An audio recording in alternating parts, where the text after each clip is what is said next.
Welcome to college classes. तो आज हम स्टार्ट करेंगे कॉर्पोरेट अकाउंटिंग। आज से हम स्टार्ट करेंगे कॉर्पोरेट अकाउंटिंग की क्लासेस। तो बच्चों, आपको यहाँ पे जो भी मटेरियल मिलेगा, जितने भी नोट्स हैं, सारे एग्ज़ाम ओरिएंटेड है। ये सारा आपका एग्ज़ाम में सिलेबस आएगा। अच्छा बच्चों, आप लोगों को नोट्स चाहिए तो आप इस नंबर पे कांटेक्ट करिएगा, और ये जो नोट्स है बिल्कुल सफिशिएंट है एग्ज़ाम के लिए। इससे बाहर तो एग्ज़ाम में कुछ भी नहीं पूछेंगे। Accounting for share capital. तो हमें पहले हम इसमें थोड़ा थ्योरी पार्ट पढ़ लेते हैं, उसके बाद हम प्रैक्टिकल क्वेश्चन भी देख लेंगे, ताकि आप लोगों को आइडिया लग जाए कि एग्ज़ाम में क्वेश्चन कैसे आते हैं और आप इजीली उस क्वेश्चन को अटेम्प्ट कर सकेंगे। शेयर क्या होता है? जब कंपनी में कोई भी इंसान उस कंपनी के शेयर खरीदता है, तो वो उस कंपनी का एक हिस्से का मालिक बन जाता है। यानी कि कंपनी जो है वो पब्लिक से फंड रेज करती है थ्रू द किसके बेस पर? शेयर के बेसिस पर। अब ये दो तरह के होते हैं, जो शेयर्स होते हैं वो हमारे दो तरह के होते हैं। फर्स्ट होता है प्रेफरेंस शेयर्स और सेकंड होता है इक्विटी शेयर। पहले हम प्रेफरेंस शेयर के बारे में जानेंगे। होते हैं ना हमारे, वो उसमें दो प्रेफरेंशियल राइट होते हैं। मतलब जो प्रेफरेंस शेयर होते हैं ना, इसके अंदर हमें दो प्रेफरेंशियल राइट मिलते हैं। जैसे कि जब कंपनी डिविडेंड का पैसा पब्लिक को देती है, तो सबसे पहले इक्विटी शेयर से पहले वो प्रेफरेंस शेयर को देती है। देन उसके बाद जो सेकंड राइट होता है वो होता है जब कंपनी वाइंड अप होती है, यानी कि बंद होती है, तो सबसे पहले वो प्रेफरेंस शेयर होल्डर को उनके कैपिटल का पैसा वापस करती है। तो ये प्रेफरेंस शेयर होल्डर के पास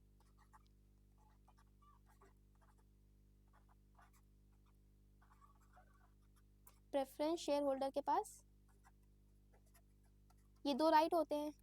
जब जब उनको डिविडेंड का पैसा मिलता है, तो सबसे पहले इक्विटी शेयर होल्डर से पहले उनको मिलता है, और जब कंपनी वाइंड अप होती है तब उनको उनकी शेयर कैपिटल सबसे पहले उनको दी जाती है। अब हम इसमें देखेंगे कि कितने तरह के प्रेफरेंस शेयर होते हैं। पहला है हमारा क्यूमुलेटिव प्रेफरेंस शेयर। तो जो क्यूमुलेटिव प्रेफरेंस शेयर होते हैं ना, जैसे कि मान लो, पहले तो आप लोग ये समझो कि जो प्रेफरेंस शेयर होते हैं, पीएस लिख रही हूँ मैं यहाँ पे, इनका जो डिविडेंड का रेट होता है ना, वो फिक्स होता है। मतलब सपोज करो यहाँ पे इनका डिविडेंड का रेट है 10%, तो इनको हर साल 10% ही मिलेगा। जो इनका जो डिविडेंड का पैसा है ना, वो हर साल इनको 10% ही मिलेगा।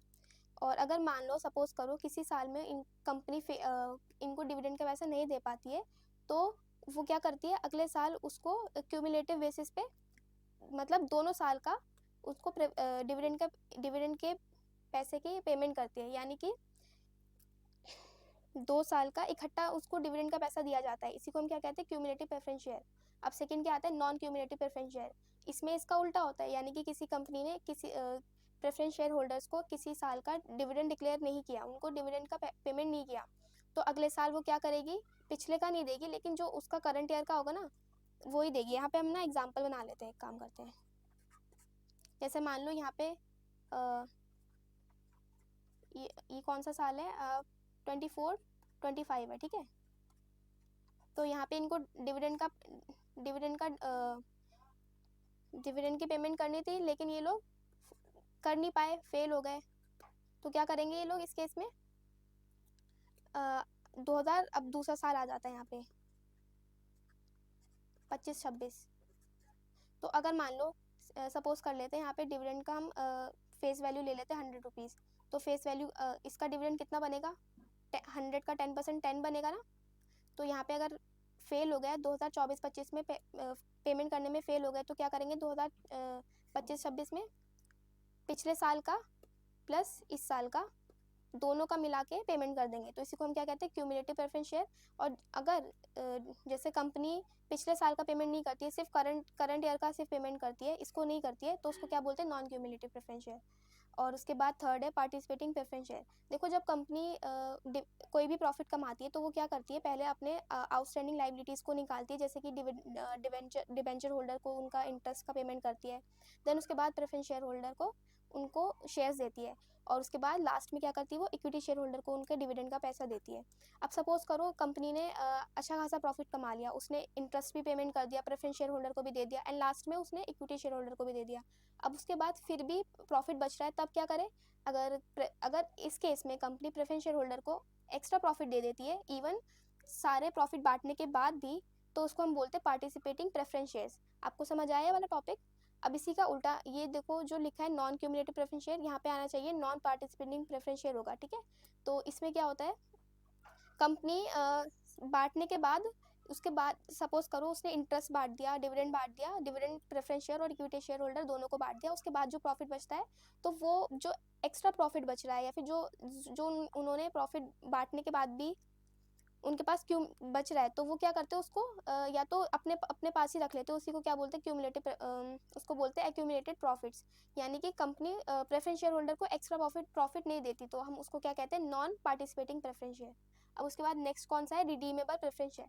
देखो बच्चों, जब कंपनी प्रेफरेंस शेयर का पब्लिक को इशू करती है ना, तो इसके लिए इनके पास ना एक सर्टेन पीरियड होता है कि उन्हें इसकी जैसे जो भी शेयर होल्डर होते हैं उनको उनकी कैपिटल की पेमेंट वापस करनी ही होती है। अब इसका जो टाइम पीरियड है वो हम लॉ में जो दिया है वो 20 साल है। मतलब सपोज करो यहाँ पे 2000 में, यहाँ पे लेते 2010 ले लेते, ओके। तो अगर किसी कंपनी ने 2010 में प्रेफरेंस शेयर होल्डर इशू करें, प्रेफरेंस शेयर कैपिटल इशू करिए, तो उनके पास क्या टाइम लिमिट है कि उन्हें 2030 तक उसको रिडीम करना ही पड़ेगा। यानी कि जो प्रेफरेंस शेयर कैपिटल है ना, उसकी पेमेंट वापस करनी पड़ेगी जिन जिन लोगों ने उसको सब्सक्राइब किया होगा। इसी को हम क्या बोलते हैं, redemption of preference share. Redemption मतलब हम जब अपने ही शेयर पब्लिक से वापस खरीद लेते हैं, तो उसी को हम क्या बोलते हैं, रिडम्पशन ऑफ प्रेफरेंस शेयर। ये हम डिबेंचर्स में भी करते हैं। उसके बाद क्या है, इरिन्यूएबल प्रेफरेंस शेयर, यानी कि ऐसे शेयर्स जिनकी रीपेमेंट हम कभी नहीं करते। अच्छा बच्चों, इस पर आप लोग ध्यान देना कि जो इरिन्यूएबल प्रेफरेंस शेयर होते हैं ना, ये हम हमारे ये कंपनीज एक्ट में इसको अलाउ नहीं किया है। मतलब कोई भी company irredeemable preference share issue नहीं कर सकती। उसके बाद लास्ट क्या आता है, कन्वर्टेबल प्रेफरेंस शेयर। यानी कि जब देखो कोई भी प्रेफरेंस शेयर का रिडम्पशन पीरियड आता है, यानी कि उसकी मैच्योरिटी पीरियड आता है, यानी कि जब हमें कंपनी को उस प्रेफरेंस शेयर को वापस से बाय बैक करना होता है, वो जब उसका पीरियड आता है ना, तब क्या करती है कंपनी, उसको या तो कन्वर्ट कर देती है किसी दूसरी सिक्योरिटी में। सपोज करो जो प्रेफरेंस शेयर है ना, प्रेफरेंस शेयर है, आफ्टर 20 ईयर्स उसको क्या कर रही है, उसको रिडीम करना है, लेकिन अब उसके पास पैसा नहीं है। तो जब उसके पास पैसा नहीं होता ना, तो इस केस में वो क्या करती है, नई नई सिक्योरिटी इशू कर देती है। यहाँ पे उसने अगर मान लो इक्विटी शेयर इशू कर दिए, तो इसको हम क्या बोलते हैं, इस केस को हम क्या बोलते हैं, कन्वर्टेबल प्रेफरेंस शेयर, ठीक है। और अगर यहाँ पे उसने प्रेफरेंस शेयर की जगह पेमेंट ही कर दी, कैश में ही उसको वापस से बाय बैक कर लिया, तो इसको हम क्या बोलते हैं, नॉन कन्वर्टेबल प्रेफरेंस शेयर। अब लास्ट में अब इसके बाद क्या आता है, हमने दो टाइप के शेयर्स देखे थे, पहला एक प्रेफरेंस और दूसरा इक्विटी। अब इक्विटी शेयर कौन से होते हैं, इक्विटी शेयर वो होते हैं जो प्रेफरेंस शेयर नहीं होते, है ना। कितना आसान है, हमने प्रेफरेंस शेयर में देख लिया कि वो क्या होते हैं। हमने प्रेफरेंस शेयर में देखा ना, इनके पास दो राइट्स होते हैं। प्रेफरेंस शेयर के पास क्या होते हैं, दो राइट होते हैं। एक पहला कौन सा, डिविडेंड के टाइम पे, और दूसरा रीपेमेंट के टाइम पे। रीपेमेंट हम कब करते हैं, जब कंपनी वाइंड अप होती है। और ऐसे शेयर जो प्रेफरेंस शेयर नहीं होते, यानी कि जिनके पास कोई प्रेफरेंस नहीं होता डिविडेंड के टाइम पे या फिर रीपेमेंट के टाइम पे, तो वो कौन से होते हैं, हमारे इक्विटी शेयर, ठीक है। अब यहाँ पे क्या दे रखा है इन्होंने, डिफरेंस दे रखा है प्रेफरेंस शेयर और इक्विटी शेयर के बीच में। तो जो राइट ऑफ डिविडेंड देखते हैं यहाँ पे, लाइन यहाँ से देखते हैं, जो यहाँ पे है राइट टू डिविडेंड, यानी कि जो प्रेफरेंस शेयर्स होते हैं इसके अंदर डिविडेंड का राइट कैसा होता है, प्रेफरेंस शेयर को जो डिविडेंड है वो इक्विटी शेयर होल्डर से पहले मिलता है, और जो इक्विटी शेयर है और इसमें डिविडेंड कैसे मिलता है इनको, प्रेफरेंस के बाद में। यानी कि पहले हम किसको देते हैं, प्रेफरेंस शेयर को, और उसके बाद दूसरा हम किसको देते हैं, इक्विटी शेयर्स को, ठीक है। उसके बाद हम देखते हैं डिग्री ऑफ रिस्क। तो जो प्रेफरेंस शेयर होते हैं ना, इसमें डिग्री ऑफ रिस्क क्या होता है, लो होता है, क्योंकि यहाँ पे हमें डिविडेंड का जो भी पेमेंट करना होता है वो हमारा रेट कैसा होता है, फिक्स होता है, पहले से ही ऑलरेडी फिक्स है। और जो हम इक्विटी शेयर है, देखो इक्विटी शेयर में क्या होता है, अगर कंपनी ज़्यादा प्रॉफिट कमा रही है तो जो इक्विटी शेयर होल्डर होते हैं उनको ज़्यादा डिविडेंड मिलता है। और अगर मान लो किसी साल कंपनी ने प्रॉफिट कम कमाया, तो ये भी तो हो सकता है ना कि इक्विटी शेयर होल्डर के लिए पैसे लास्ट तक बचे ही नहीं, उनको सारे उनको पहले अपने जो उनके पहले पेमेंट करनी होती है जैसे कि इंटरेस्ट की या फिर प्रेफरेंस शेयर की या फिर उन्हें टैक्स भी पेमेंट करना पड़ता है। तो लास्ट में ये भी तो हो सकता है ना कि उनके पास पैसा बचे ही ना इक्विटी शेयर होल्डर को देने के लिए। ठीक है, अब हम थर्ड देखते हैं एरियर ऑफ डिविडेंड। तो हम जो प्रेफरेंस शेयर होते हैं ना इसमें हम एक्यूमुलेटिव बेसिस पे दे सकते हैं, यानी कि जो हमने यहाँ पे एग्जांपल देखा था कि 2 सालों का डिविडेंड एक साथ पे कर दिया, तो ये वाला जो केस है ना प्रेफरेंस शेयर में हो सकता है, लेकिन जो इक्विटी शेयर होता है ना इसमें क्यूमुलेटिव नहीं हो सकता, यानी कि किसी साल कंपनी ने इक्विटी शेयर होल्डर को डिविडेंड नहीं दिया तो वो अगले साल उसको क्यूमुलेटिव बेसिस पे नहीं देगी। सपोज 2024-25 में उसने इक्विटी शेयर होल्डर को डिविडेंड नहीं दिया, तो वो क्या करेगी 2025-26 में डिविडेंड यहाँ पे उसने नहीं दिया, तो वो क्या करेगी 25-26 में इसका जो डिविडेंड का पैसा है वो नहीं देगी, वो सिर्फ 25-26 का ही देगी, एक ही साल का देगी। ओके, तो अब उसके बाद हम नेक्स्ट देखते हैं कन्वर्टेबिलिटी। तो जो प्रेफरेंस शेयर होते हैं जब उसका रिडेम्पशन टाइम आता है ना तो उसको हम कन्वर्ट कर सकते हैं दूसरी सिक्योरिटी में, लेकिन जो इक्विटी शेयर होते हैं उसको हम कन्वर्ट नहीं कर सकते। अब उसके अंदर लास्ट में अगला पॉइंट क्या है, वोटिंग राइट्स। तो जो प्रेफरेंस, देखो हम इक्विटी की बात करते हैं, तो जो इक्विटी शेयर होल्डर होते हैं ना, देखो उनको प्रेफरेंस नहीं मिलता डिविडेंड में, लेकिन इनके पास वोटिंग राइट्स होते हैं। जो है इक्विटी शेयर होल्डर के पास वोटिंग राइट्स होते हैं। कहाँ पे, जब कंपनी की जर्नल मीटिंग होती है तो शेयर होल्डर को बुलाया जाता है और कोई भी मैटर होता है तो उस पर उनके पास हक होता है कि वो वोट कर सके, लेकिन जो प्रेफरेंस शेयर होल्डर होते हैं ना उनके पास कोई वोटिंग राइट नहीं होता। इसके बाद नेक्स्ट पॉइंट है रेट ऑफ डिविडेंड। तो ये पॉइंट हमने अभी 2-3 बार हमने पढ़ ही लिया कि जो प्रेफरेंस शेयर का डिविडेंड का रेट होता है वो फिक्स होता है, लेकिन जो इक्विटी शेयर होल्डर होते हैं ना उनके डिविडेंड का जो भी डिविडेंड का रेट होता है ना वो फिक्स नहीं होता। इसको क्या कौन डिसाइड करता है, बोर्ड ऑफ डायरेक्टर डिसाइड करते हैं। उसके बाद 7 पॉइंट क्या है हमारा, रिफंड ऑफ कैपिटल। तो जो प्रेफरेंस शेयर होते हैं ना जब हम कंपनी वाइंड अप करती है तो उनको सबसे पहले उनकी कैपिटल को रीपे करा जाता है। ओके, और जो इक्विटी शेयर होते हैं उनको बाद में पे किया जाता है प्रेफरेंस के बाद। 8 पॉइंट है हमारा right to participate in the management. तो इक्विटी शेयर होल्डर तो इजीली पार्टिसिपेट कर सकते हैं मैनेजमेंट के किसी भी मैटर्स में, लेकिन जो प्रेफरेंस शेयर होल्डर होते हैं उनके पास ये राइट नहीं होता। अब लास्ट पॉइंट है हमारा रिडम्पशन। तो जो प्रेफरेंस शेयर होते हैं उनको कंपनी ने हमें बताया गया है कि उन्हें 20 साल में, देखो यहाँ पे पॉइंट लिखा है ना, इनका पीरियड क्या है 20 साल का दे रखा है इन्होंने, 20 ईयर्स का दे रखा है ना। और जो हमारे इक्विटी शेयर होते हैं ना इनको बाय बैक कर भी सकती है, और मतलब ये वेरी करता है, इस पर हम डिस्कशन बाद में करेंगे, मतलब इसके ऊपर ऑलरेडी हमारे पास टॉपिक्स हैं तो हम उसको बाद में पढ़ेंगे। अब अगला क्या है हमारा, टाइप्स ऑफ शेयर कैपिटल क्या होता है। तो सबसे पहले हमारा आता है, देखो बच्चों क्या होता है जब कंपनी इनकॉर्पोरेट होती है ना तो वो सबसे पहले क्या करती है, जैसे कंपनी इनकॉर्पोरेट होती है ना, नई नई बनती है, तो वो क्या करती है अपने दो उसके मेन डॉक्यूमेंट होते हैं, वो उसको ना ROC को, जो रजिस्ट्रार ऑफ कंपनी होता है, उनको सबमिट करना होता है। वो उसमें कौन कौन से डॉक्यूमेंट होते हैं, एक होता है MOA, मेमोरेंडम ऑफ एसोसिएशन, और दूसरा क्या होता है AOA, ये शॉर्ट फॉर्म है, इसका फुल फॉर्म क्या है, आर्टिकल ऑफ एसोसिएशन। ठीक है, तो जो MOA होता है ना ये इसके मेन डॉक्यूमेंट होते हैं, किसी भी कंपनी का मेन डॉक्यूमेंट होता है, और ये बिना इन दोनों डॉक्यूमेंट के कंपनी कोई भी फॉर्म नहीं कर सकती। तो जो MOA होता है ना तो वो उसमें कंपनी हर कंपनी अपने MOA में बताती है कि वो अपने जैसे जितना भी वो उसका भी पीरियड होगा ना, उस कंपनी का पीरियड होगा, जितने भी साल वो चलेगी काम करेगी, तो वो डिक्लेयर करती है कि वो कितने अमाउंट तक पैसा जो है वो पब्लिक से फंड उठाएगी, कितना रेस करेगी।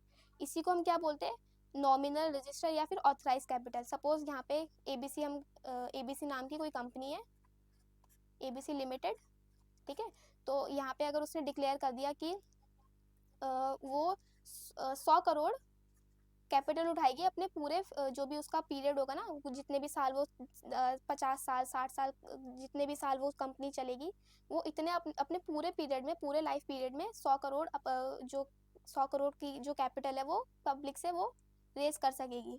तो इसी को हम क्या बोलते हैं, नॉमिनल या फिर रजिस्टर या फिर ऑथराइज कैपिटल। ठीक है, ये हो गया। और अगर मान लो उस कंपनी ने इनिशियली यहाँ पे ले लेते 10 करोड़ उसने रेस करे पब्लिक से, उसने क्या करा, इशू कर दिया, तो इसी को हम क्या बोलते हैं, इशू कैपिटल। और अगर यहाँ पे दूसरे उसके बाद अगर लोगों ने सिर्फ 9 करोड़ ही सब्सक्राइब किया तो इसको हम क्या बोलते हैं, सब्सक्राइब कैपिटल। ठीक है, तो जो 100 करोड़ है ये कौन सा है, ऑथराइज कैपिटल है। उसके बाद अगर उसने इशू कितना किया है 10 करोड़ तो वो उसका इशू कैपिटल में आ जाता है। और अगर लोगों ने सिर्फ 9 करोड़ ही सब्सक्राइब किया है तो ये सब्सक्राइब कैपिटल बोलते हैं इसको। अब देखो ये भी तो केसेस होते हैं ना जब कंपनी टुकड़ों में पैसे मंगाती है। 11th 12th में हमने ये टॉपिक्स करे थे, आप लोगों ने करे होंगे स्कूल में, कि वो जो ऐसे था ये शेयर में, साइड में बता देती हूँ मैं।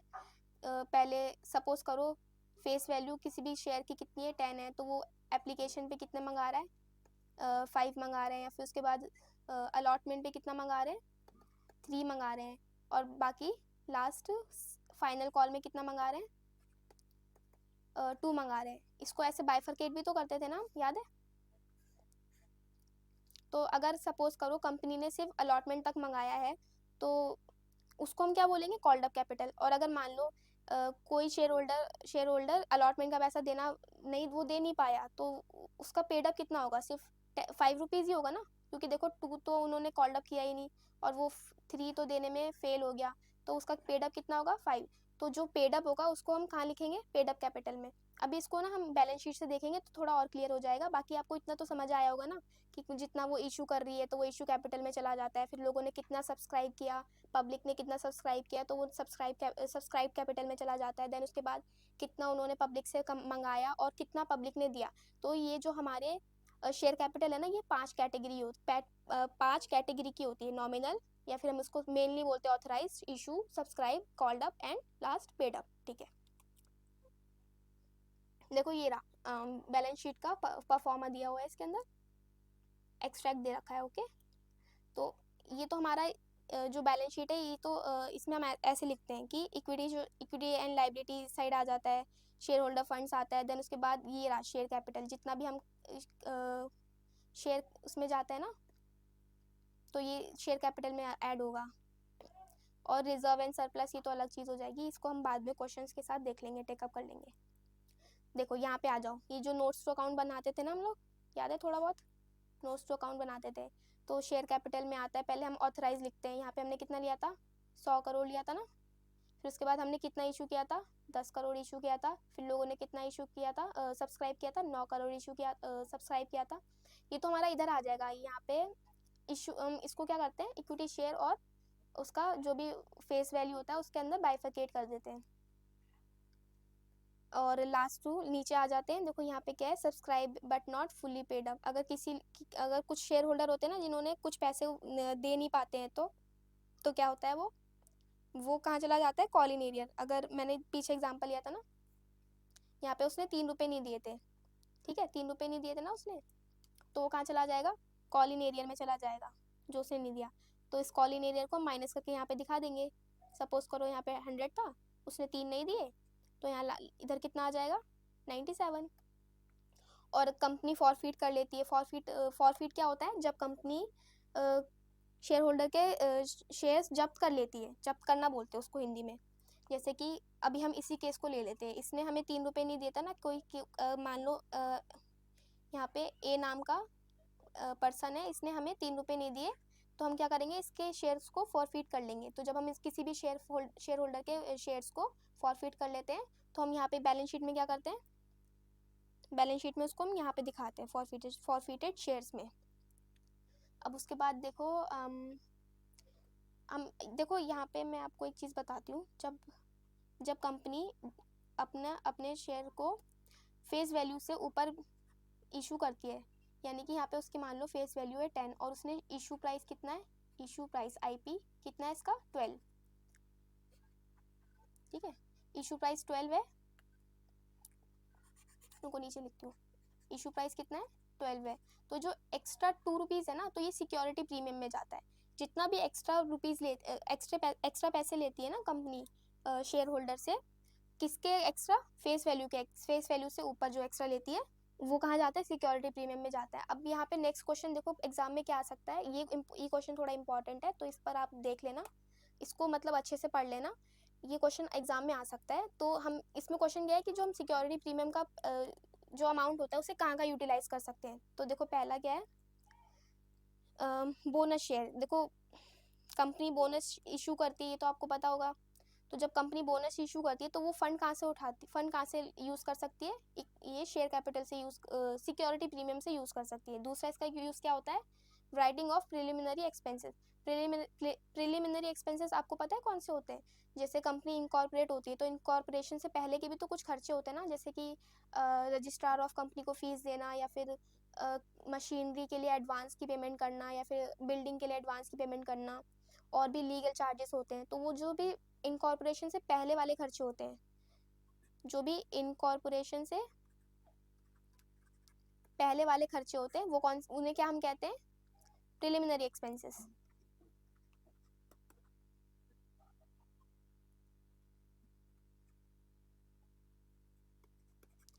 ठीक है, तो जो सिक्योरिटी प्रीमियम है वो प्रिलिमिनरी एक्सपेंसेस को भी राइट ऑफ करने के लिए यूज़ किया जा सकता है। और हमने पढ़ लिया ना, ये बोनस इशू करने के लिए भी यूज़ करा जा सकता है। पहला ये हो गया, दूसरा ये हो गया, और तीसरा क्या है, अगर कोई भी कमीशन हो गई, या फिर डिस्काउंट हो गया, अगर हम प्रेफरेंस शेयर को या फिर डिबेंचर्स को डिस्काउंट पे इशू करते हैं तो उसको भी हम सिक्योरिटी प्रीमियम से राइट ऑफ कर सकते हैं। ठीक है, यहाँ पे मैं लिख देती हूँ कमीशन। वैसे ये सारे पॉइंट्स दे रखे हैं। और उसके बाद फोर्थ क्या दे रखा है, premium payable on redemption on off any redeemable preference share. यानी कि जब हम प्रेफरेंस शेयर या फिर डिबेंचर को बाद में रिडेम्पशन करते हैं ना उनका, और अगर हम रिडेम्पशन पे उनको सिक्योरिटी प्रीमियम का अमाउंट देते हैं, जैसे कि अभी किसी ने शेयर होल्डर ने प्रेफरेंस शेयर या फिर क्या कहते हैं इक्विटी शेयर होल्डर ने हमारी सिक्योरिटी वो इशू सिक्योरिटी को सब्सक्राइब किया है, तो वो क्या करेंगे, अभी हम उनसे सिक्योरिटी प्रीमियम लेंगे, लेकिन जब हम उनको रीपेमेंट करेंगे तो अब क्या करेंगे, तब हमारी कंपनी उनको सिक्योरिटी प्रीमियम का पैसा देगी। तो वो जो सिक्योरिटी प्रीमियम का पैसा दे रही है तो उसको हम राइट ऑफ कर सकते हैं सिक्योरिटी प्रीमियम से। Got it? ठीक है, अब अगला पॉइंट देखते हैं। जो जब कंपनी अपने ही शेयर अपनी ही सिक्योरिटी बायबैक करती है, अपनी सिक्योरिटी बायबैक करती है ना, तो वो सिक्योरिटी प्रीमियम से उस अमाउंट को यूटिलाइज कर सकती है। ठीक है, पहला क्या था हमारा, प्रिलिमिनरी एक्सपेंस को खर्च उसको राइट ऑफ करना। बोनस, अगर हमने कोई बोनस इशू शेयर किया उसको हम यूज़ कर सकते हैं सिक्योरिटी प्रीमियम से। कोई कमीशन है या फिर डिस्काउंट है उसको हम यूज़ कर सकते हैं। अगर हमने प्रीमियम दिया है कब, रिडेम्पशन ऑफ प्रेफरेंस शेयर या फिर डिबेंचर पे, तब हम इसको राइट ऑफ कर सकते हैं, मतलब सिक्योरिटी प्रीमियम का अमाउंट यूज़ कर सकते हैं। और लास्ट में क्या था, अगर कंपनी अपनी सिक्योरिटी बायबैक करती है तब भी वो सिक्योरिटी प्रीमियम का अमाउंट यूज़ कर सकती है। ये क्वेश्चन इंपॉर्टेंट है तो इस पर थोड़ा अच्छे से ध्यान देना। उसके बाद देखो क्वेश्चन क्या आ रहा है, जो कंपनी जैसे फोरफीट कर लेती है, जैसे कि हमने यहाँ पे एग्जांपल ले लेते हैं, अलॉट एप्लीकेशन पे कितना था 5, अलॉटमेंट पे कितना था 3, और फाइनल पे कितना था 2। तो मान लो यहाँ पे कोई शेयर होल्डर है, उसने 5 दे दिए, 3 दे दिए, लेकिन वो 2 नहीं दे पाया, तो हम इस केस में क्या करेंगे, उसके शेयर फॉरफिट कर लेंगे। कितना, तो फॉरफिट करेंगे तो हमारे पास कितना आएगा, क्योंकि देखो 5 हमारे पास आ गया, 3 आ गया, तो हमारे पास कितने उसका अमाउंट है 8 रुपये, है ना, और हमारे पास 2 रुपये नहीं है ना, तो हमारे पास उसके कितने रुपए हैं, 8 रुपये तो है ना उसके। तो देखो क्वेश्चन क्या है, क्वेश्चन में ये पूछा गया है कि जो हमारे फॉरफिटेड शेयर होते हैं ना, क्या हम उसको डिस्काउंट पे इशू कर सकते हैं। तो इसका आंसर है हाँ, हम उसको डिस्काउंट पे इशू कर सकते हैं, लेकिन इसकी एक लिमिट होती है, हम कितना डिस्काउंट दे सकते हैं, जितना हमारे पास फॉरफिटेड अकाउंट में जाता है। यानी कि देखो हमारे पास 8 रुपये है ना, तो हम सिर्फ मैक्सिमम 8 रुपये का ही डिस्काउंट दे सकते हैं। अगर कंपनी सोचेगी, सपोज करो चलो ठीक है छोड़ो इसे, अगर कंपनी सोचेगी कि वो 9 रुपये का डिस्काउंट दे दे, तो क्या वो कर सकती है, नहीं, वो 9 का डिस्काउंट नहीं दे सकती। मैक्सिमम कितना दे सकती है, जितना हमारे फॉरफिटेड अकाउंट में जा सकता है, जितना हमारे फॉरफिटेड अकाउंट में गया होगा सिर्फ हम उतना ही डिस्काउंट पे इशू कर सकते हैं। उसके बाद देखो राइट शेयर क्या होते हैं, अगला क्वेश्चन है हमारे पास, राइट शेयर्स क्या होते हैं। तो जैसे कंपनी ने और एक बार उसने क्या करा, इक्विटी शेयर उसने इशू कर दिए, अब उसके पास ऑलरेडी एग्जिस्टिंग शेयर होल्डर होंगे। अब सपोज करो वो कुछ टाइम बाद वो दोबारा से फर्दर अपने सिक्योरिटी पब्लिक को ऑफर करना चाहती है, तो उसकी ऑब्लिगेशन बनती है उसको, ऐसा लॉ में बोला गया है कि वो सबसे पहले अपने एग्जिस्टिंग शेयर होल्डर से जाके पूछे कि क्या आप कि हमारी कंपनी नया शेयर कैपिटल रेज करना चाहती है, शेयर कैपिटल के थ्रू नया फंड रेज करना चाहती है। क्या आप लोग इंटरेस्टेड हैं कि जो हम आप लोग इंटरेस्टेड है कि हम मतलब उनसे पूछा जाता है कि क्या वो जो शेयर्स है वो खरीदना चाहते हैं। अगर एग्जिस्टिंग शेयर होल्डर अगर इसके लिए हाँ बोलेंगे तो अगर एग्जिस्टिंग शेयर होल्डर उसके लिए हाँ बोलेंगे तो हम उनको ऑफर कर देंगे। अब यहाँ पे देखो क्या होता है, जैसे किसी कंपनी ने शेयर इशू करे और उसकी मार्केट वैल्यू है 25, तो जो वो अपने एग्जिस्टिंग शेयर होल्डर से पूछेगी ना, उसके लिए वो कम प्राइस लेगी।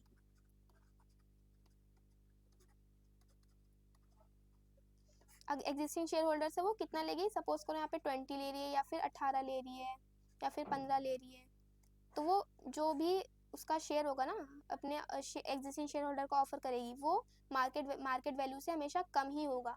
ठीक है।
ओके, तो अब हमें अगला क्वेश्चन देखो क्या है कि इन्होंने पूछा है कि क्या राइट शेयर को हम आउटसाइडर को डायरेक्टली पूछ सकते हैं। तो इसमें दो केसेस हैं। जब कंपनी अपने ही एम्प्लॉयज़ को शेयर इशू करती है तो वो डायरेक्टली उनको देती है, मतलब वो एग्जिस्टिंग शेयर होल्डर को इस केस में नहीं पूछती।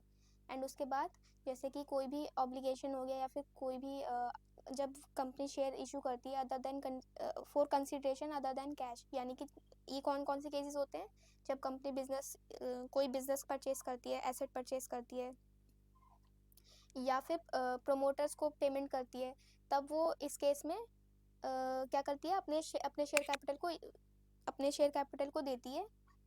तो वो जो भी उनके एग्जिस्टिंग शेयर होल्डर होते हैं ना, उनसे नहीं पूछती। उसके बाद बोनस शेयर क्या होते हैं? बोनस शेयर वो होते हैं जो कंपनी अपने ही एग्जिस्टिंग शेयर होल्डर को इशू करती है, लेकिन उसके बदले में उससे उनसे पेमेंट नहीं लेती।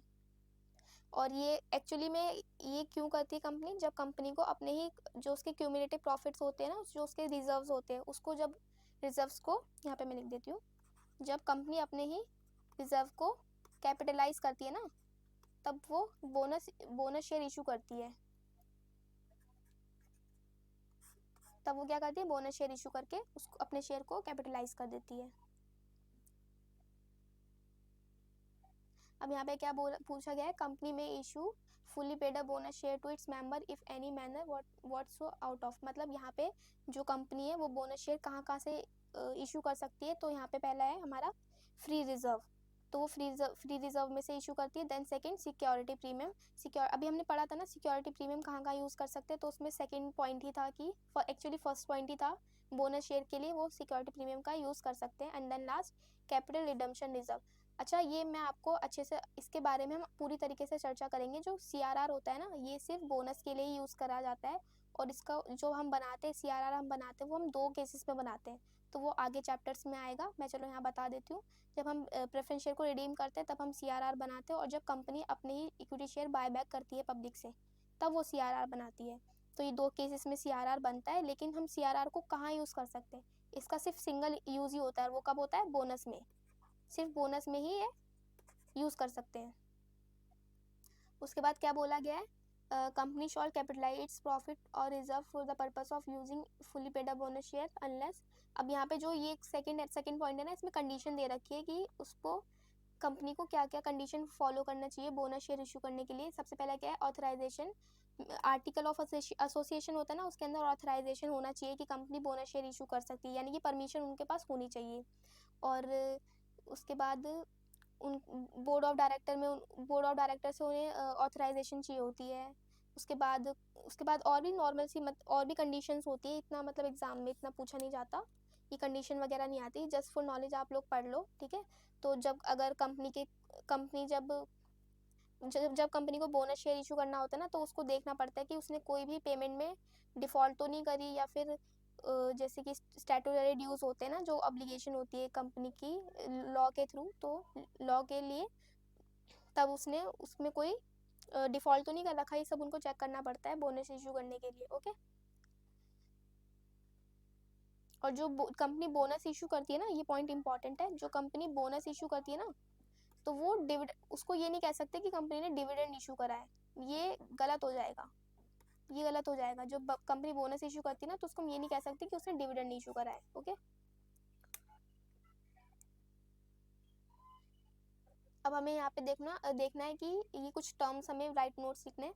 अच्छा देखो, ये जो क्वेश्चन होते हैं ना, जिसमें लिखना होता है कि शॉर्ट नोट्स लिखने होते हैं, नोट्स वगैरह लिखने होते हैं, तो आप लोग हमेशा देखना कि जो क्वेश्चन पेपर आएगा ना आपके पास, तो उसमें लास्ट क्वेश्चन तो ये हमेशा रहेगा, तो इन पर हमेशा ध्यान देना, ओके। ये इंपॉर्टेंट क्वेश्चन हैं। मिनिमम सब्सक्रिप्शन क्या होता है?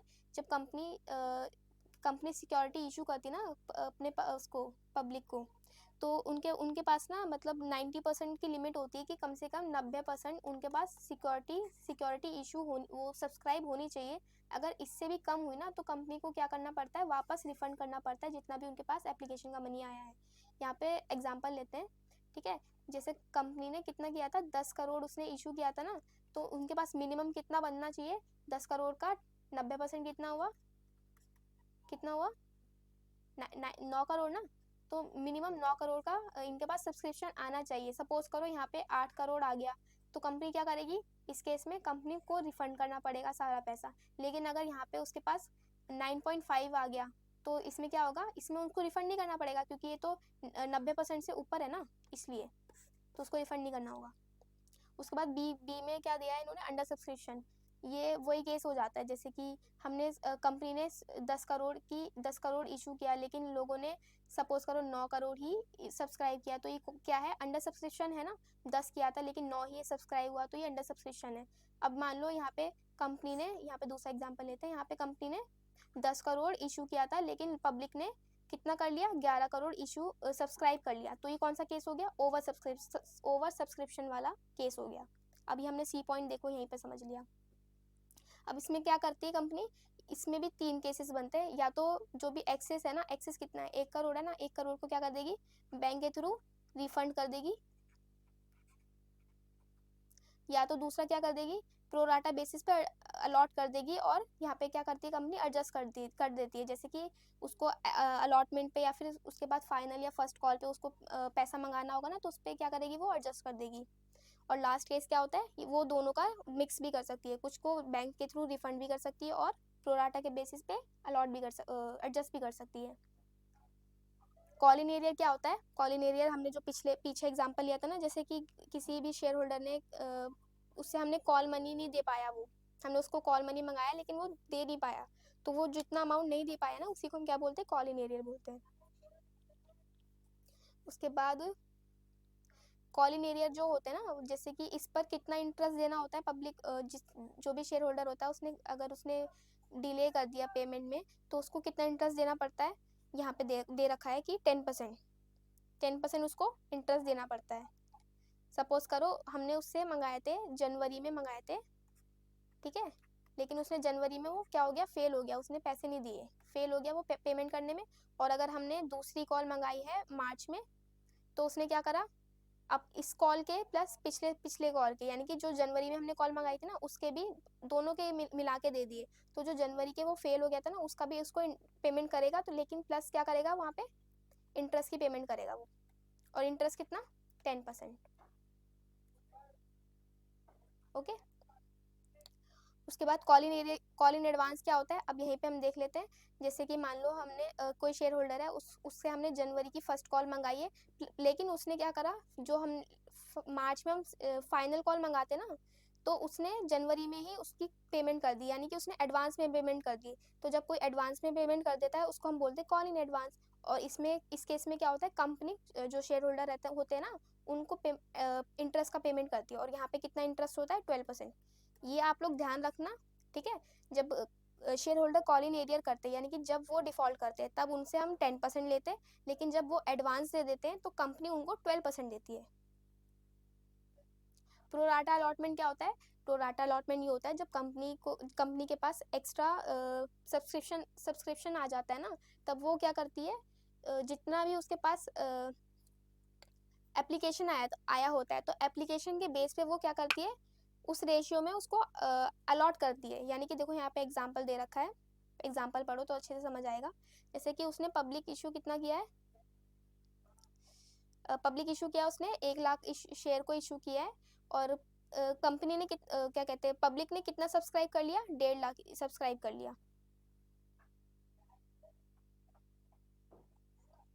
पब्लिक ने कितना सब्सक्राइब कर लिया, 1.5 लाख शेयर इसको सब्सक्राइब कर लिया। अब देखो यहाँ पे एक्स्ट्रा कितना है, 50,000 शेयर एक्स्ट्रा है ना, तो तो अब यहाँ पे कंपनी क्या करेगी, इसको रेशियो में अलॉट कर देगी। जैसे कि कितना बन रहा है यहाँ पे 1.5 लाख इस टू 1 लाख बन रहा है ना, तो 3:2 की रेशियो बन जाएगी। अभी 3:2 की रेशियो में इसको अलॉट कर देगी, यानी कि जितने भी शेयर होल्डर जिन्होंने 3 शेयर्स को अप्लाई किए होंगे उनको 2 शेयर अलॉट हो जाएंगे। इसी को हम क्या बोलते हैं प्रोराटा अलॉटमेंट। और हम यहाँ पे क्या करते हैं, जैसे कि जो भी अमाउंट हमें फ्यूचर में मंगाना होता है तो उसको हम पहले ही एडजस्ट कर लेते हैं। अब उसके बाद क्या आ रहा है, 7th क्वेश्चन देखो क्या है, ये भी अच्छा टॉपिक है, इस पर भी तो आप लोग थोड़ा अच्छे से ध्यान देना, इंपॉर्टेंट टॉपिक है। स्वेट इक्विटी शेयर क्या होते हैं, मैं यहाँ पे आपको बता देती हूँ। जैसे जो कंपनी होती है ना अपने ही एम्प्लॉय को शेयर इशू करती है, पर वो डिस्काउंट पे इशू करती है। जब कंपनी अपने ही एम्प्लॉयज़ को शेयर इशू करती है एट अ डिस्काउंट, तो उसको हम क्या बोलते हैं स्वेट इक्विटी शेयर। लेकिन यहाँ पे इसका पर्पस क्या होता है, यानी कि रीज़न क्या होता है, क्योंकि कोई भी एम्प्लॉय क्या करता है, या तो वो अपनी ही कंपनी को नो हाउ प्रोवाइड करता है, इंटेलेक्चुअल प्रॉपर्टी राइट प्रोवाइड करता है, और या फिर कोई वैल्यू एडिशन करता है कंपनी में कोई वैल्यू एडिशन करता है ना, तो कंपनी क्या करती है उस एम्प्लॉय को शेयर्स इशू करती है डिस्काउंट पे, तो इसी को हम क्या बोलते हैं स्वेट इक्विटी शेयर। और ये एम्प्लॉय स्टॉक ऑप्शन स्कीम क्या होती है? ये एक स्कीम है। देखो यहाँ पे ना कोई पर्पस नहीं है, मतलब कोई रीज़न नहीं है पर्टिकुलर कि कंपनी अपने एम्प्लॉयज़ को शेयर क्यों इशू कर रही है। वो जस्ट इस वजह से करती है ताकि जो उसके एम्प्लॉयज़ हैं ना कंपनी के साथ लंबे टाइम तक जुड़े रहे, प्लस उसके लिए उनको मोटिवेशन फील हो कि कंपनी उनको भी वैल्यू करती है। तो ये एक स्कीम है, कोई इसका स्पेसिफिक रीज़न नहीं होता। जैसे कि हम स्वेट इक्विटी शेयर के लिए हमारे पास रीज़न होता है ना कि उन्होंने कोई इंटेलेक्चुअल प्रॉपर्टी राइट या फिर कोई नो हाउ या फिर वैल्यू एडिशन करी है कंपनी में, तो as a reward sweat equity share issue करती है। लेकिन जो ईसॉप होते हैं वो ESOP employees option stock option scheme, यानी कि इसको शॉर्ट फॉर्म में बोलते हैं हम ईसॉप। तो ये कब इशू करती है कंपनी? जब उनको अपने एम्प्लॉयज़ को अपने साथ लंबे टाइम तक रखना होता है। देखो ऑब्जेक्टिव या फिर इंपॉर्टेंस की बात करें तो यहाँ पे दे रखा है, मैं आपको बता रही थी, इंस्पायर करना होता है एम्प्लॉयज़ को, या फिर लॉन्ग टर्म वेल्थ क्रिएट करनी होती है। अगर कोई भी अच्छा एम्प्लॉय कंपनी के साथ लंबे टाइम तक जुड़ा रहेगा तो उसके लिए वो उसके एक तरीके से एसेट की तरह काम करता है, या उसको फिर हम क्या करते हैं, एम्प्लॉयज़ को मोटिवेटेड रखते हैं। ठीक है, अब यहाँ पे क्या दे रखा है, डिफरेंस बताना है यहाँ पे ओवर सब्सक्रिप्शन और अंडर सब्सक्रिप्शन में। तो नंबर ऑफ शेयर अप्लाइड कैसे होते हैं यहाँ पे? ओवर सब्सक्रिप्शन में ज़्यादा होते हैं, जितना भी कंपनी ने इशू करा है ना उससे ज़्यादा होता है, और अंडर सब्सक्रिप्शन में क्या होता है? लेस होता है, वो कम होता है। जैसे हमने ऊपर एग्जाम्पल लिया था ना, 10 था, 10 यहाँ पे लिखती हूँ, 10 इशू था, लेकिन यहाँ पे कितना किया था उन्होंने? 11 कर लिया था, और यहाँ पे 9 कर लिया था। और जो एक्सेप्टेंस होती है ओवर सब्सक्रिप्शन में कैसे होती है? या तो रिजेक्ट कर देते हैं या तो प्रोराटा बेसिस पे अलॉट कर देते हैं। लेकिन जो अंडर सब्सक्रिप्शन होते हैं वहाँ पे तो ऑलरेडी कम है, इस वजह से जितना भी एप्लीकेशन आता है उनको सबको एक्सेप्टेंस मिल जाता है। और उसके बाद थर्ड पॉइंट में क्या है? रिफंड की बात करते हैं, तो ओवर सब्सक्रिप्शन में रिफंड की ज़रूरत पड़ सकती है, वो हम देखते हैं ना, प्रोराटा नहीं करते तो हम रिफंड कर देते हैं। लेकिन जो अंडर सब्सक्रिप्शन होते हैं ना उसमें रिफंड करने की ज़रूरत ही नहीं पड़ती, क्योंकि एक्सेस पैसा नहीं मिलता इसके अंदर। अब यहाँ पे आ गया फाइनली इसमें जर्नल एंट्रीज आ गई, तो आपको थोड़ा अच्छे से क्लियर हो जाएगा। इतना हमारा थ्योरी पार्ट था, ठीक है।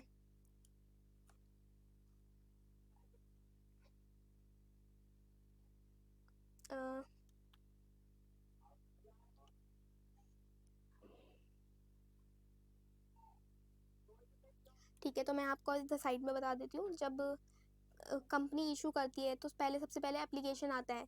देखो बच्चों, हमेशा याद रखना, जैसे कि एप्लीकेशन पे पैसा आ रहा है, एप्लीकेशन पे पैसा आ रहा है, या फिर अलॉटमेंट पे आ रहा है, अलॉटमेंट पे आ रहा है, या फिर कोई मान लेते हैं यहाँ पे फाइनल कॉल पे पैसा आ रहा है, तो हर हर एक स्टेप पे दो दो एंट्री डलेंगी, ठीक है। तो जैसे एप्लीकेशन पे पैसा आया तो सबसे पहले पैसे आएगा तो हम क्या करेंगे? बैंक को डेबिट करेंगे, क्योंकि बैंक हमारी एसेट होती है ना, एसेट को हम डेबिट करते हैं, डेबिट नेचर का होता है। और शेयर कैपिटल क्या है हमारा? शेयर एप्लीकेशन हमारा क्या हो जाएगा? क्रेडिट हो जाएगा। अब इसी हम शेयर एप्लीकेशन जो मनी आया ना उसको हम कहाँ ट्रांसफ़र करेंगे? शेयर एप्लीकेशन मनी को हम कहाँ ट्रांसफ़र करते हैं? शेयर कैपिटल में। अब शेयर कैपिटल यहाँ पे क्रेडिट क्यों हो रहा है? क्योंकि देखो ये तो हमने पढ़ा था ना, बचपन में ही पढ़ा था आप लोगों बचपन क्या मतलब 11th-12th में ही पढ़ा था। जो एसेट और जो हमारे खर्चे होते हैं वो डेबिट नेचर के होते हैं, लाइबिलिटी और कैपिटल जो होती है और जो इनकम होती है वो हमारी क्रेडिट नेचर की होती है। तो जो हमारा यहाँ पे शेयर कैपिटल है ना वो हमारे लिए क्या है? कैपिटल है ना, तो कैपिटल तो हमारा क्रेडिट होगा क्योंकि वो क्रेडिट नेचर का होता है। ओके, तो अब ये दो एंट्री डल गई हमारे एप्लीकेशन की। अब हम क्या करेंगे? मान लो रिफंड करना है, यहाँ पे थर्ड पॉइंट पे आओ, अगर हमें रिफंड करना है कोई भी एक्सेस पैसा तो हम क्या करेंगे? Share application to bank, bank हमने क्रेडिट कर दिया क्योंकि हम रिफंड कर रहे हैं, तो बैंक हमारा कम हो रहा है, कम हो रहा है तो हम क्रेडिट कर देते हैं, कोई भी एसेट कम होती है तो। फोर्थ पॉइंट पे आओ, अलॉटमेंट मनी बिकमिंग ड्यू, यानी कि हमने अलॉटमेंट को ड्यू कर दिया। तो जो शेयर अलॉटमेंट है ना उसको हम क्या करेंगे? देखो यहाँ पे ना पैसा नहीं आएगा, पैसा हमारे पास सबसे पहले कब आएगा? एप्लीकेशन पे ही आएगा। उसके बाद जो भी अलॉटमेंट है, सेकंड कॉल है, फाइनल कॉल है, तो उस पर हम क्या करते हैं? उस पर हम सबसे पहले ड्यू करेंगे। तो ड्यू की एंट्री क्या रहती है हमारी? Share allotment to share capital. उसके बाद अब क्या करेंगे? हमने ड्यू कर दी, अब उसके बाद पेमेंट आ जाएगी, तो पेमेंट आती है तो बैंक हम डेबिट करते हैं, bank debit to share allotment. Okay, अब उसके बाद फिफ्थ हो गया हमारा। अब हम क्या कर रहे हैं? अलॉटमेंट मनी को ड्यू कर दिया ना हमने, on allotment money becoming due, अच्छा ओके, अब हमें क्या करना है, फर्स्ट कॉल को ड्यू करना है। तो फर्स्ट कॉल हमारा ड्यू होगा तो क्या एंट्री आती है, शेयर फर्स्ट कॉल, थोड़ा खराब हो गया, share first call to share capital. Tension मत लो बच्चों, हम अच्छे से इसका एक बार मैं आपको समझा रही हूँ ताकि आपको क्लैरिटी मिल जाए। इसके अलावा भी हम प्रैक्टिकल क्वेश्चन करेंगे तो आपको कोई दिक्कत नहीं आएगी, टेंशन मत लो, बिल्कुल एकदम ऐसा ट्रस्ट एकदम फ्री हो जाओ। आप लोगों को जितना भी पढ़ाया जा रहा है ना, ये सब एग्जाम में आएगा और इससे ऊपर कुछ भी एग्जाम में नहीं आएगा, ओके। और इसके बाद हमने ड्यू कर दी फर्स्ट कॉल को, तो हम क्या करेंगे, बाद में पेमेंट आ जाएगी हमारे पास। तो पेमेंट आएगी तो बैंक बढ़ जाएगा, बैंक बढ़ जाएगा तो डेबिट हो जाएगा, और हम क्रेडिट क्या करेंगे, शेयर फर्स्ट कॉल।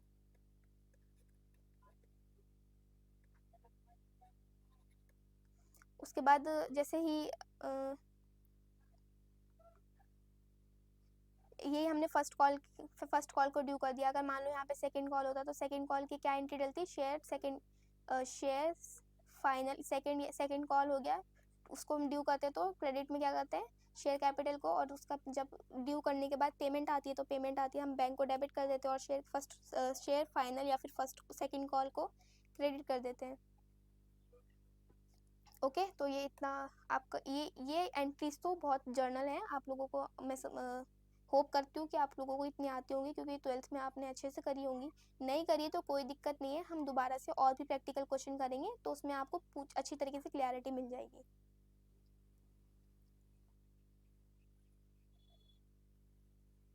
अब देखो यहाँ पे जो 10th क्वेश्चन है, इसमें क्या है, जैसे हमने शेयर को इशू किया है, लेकिन यहाँ पे पेमेंट हमें कैसे मिल रहा है, फुल पेमेंट आ रहा है, यानी कि यहाँ पे अलॉटमेंट और एप्लीकेशन यानी कि टुकड़ों में नहीं आ रहा, एक ही बार में आ रहा है। तो हम क्या करेंगे, पहले बैंक को डेबिट कर देंगे, जैसे यहाँ पे इन्होंने किया है। फर्स्ट एंट्री चेक करो, फर्स्ट एंट्री देखो, बैंक को डेबिट किया है, बैंक का पैसा आया है to share application and allotment, okay.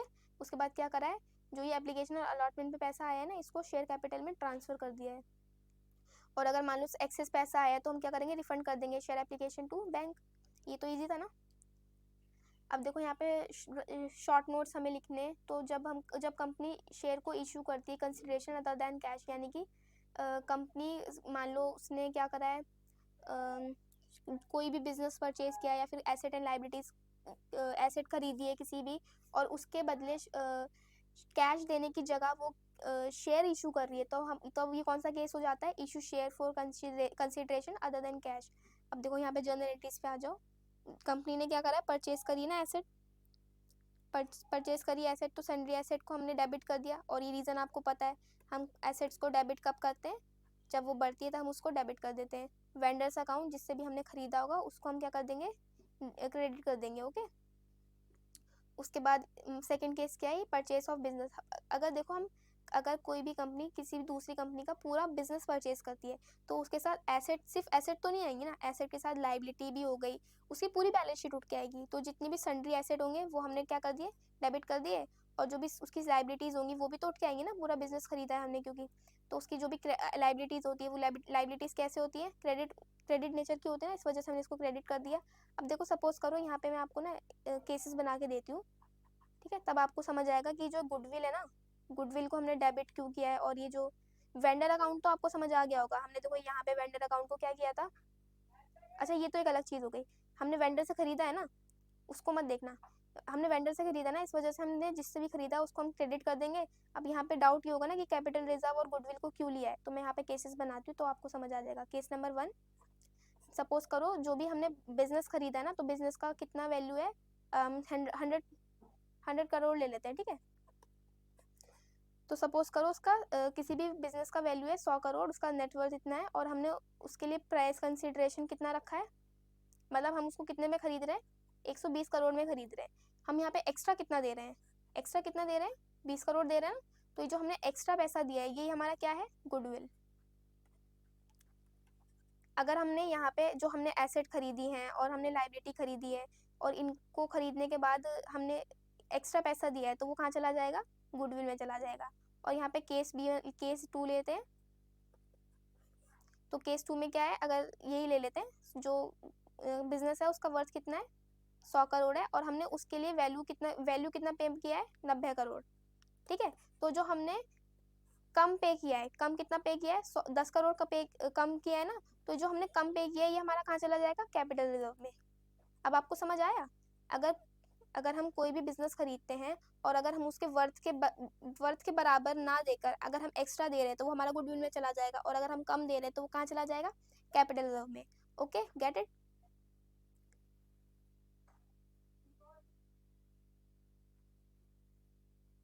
अब देखो यहाँ पे आ जाओ, जब कंपनी वेंडर को इशू करती है शेयर, तब क्या होता है?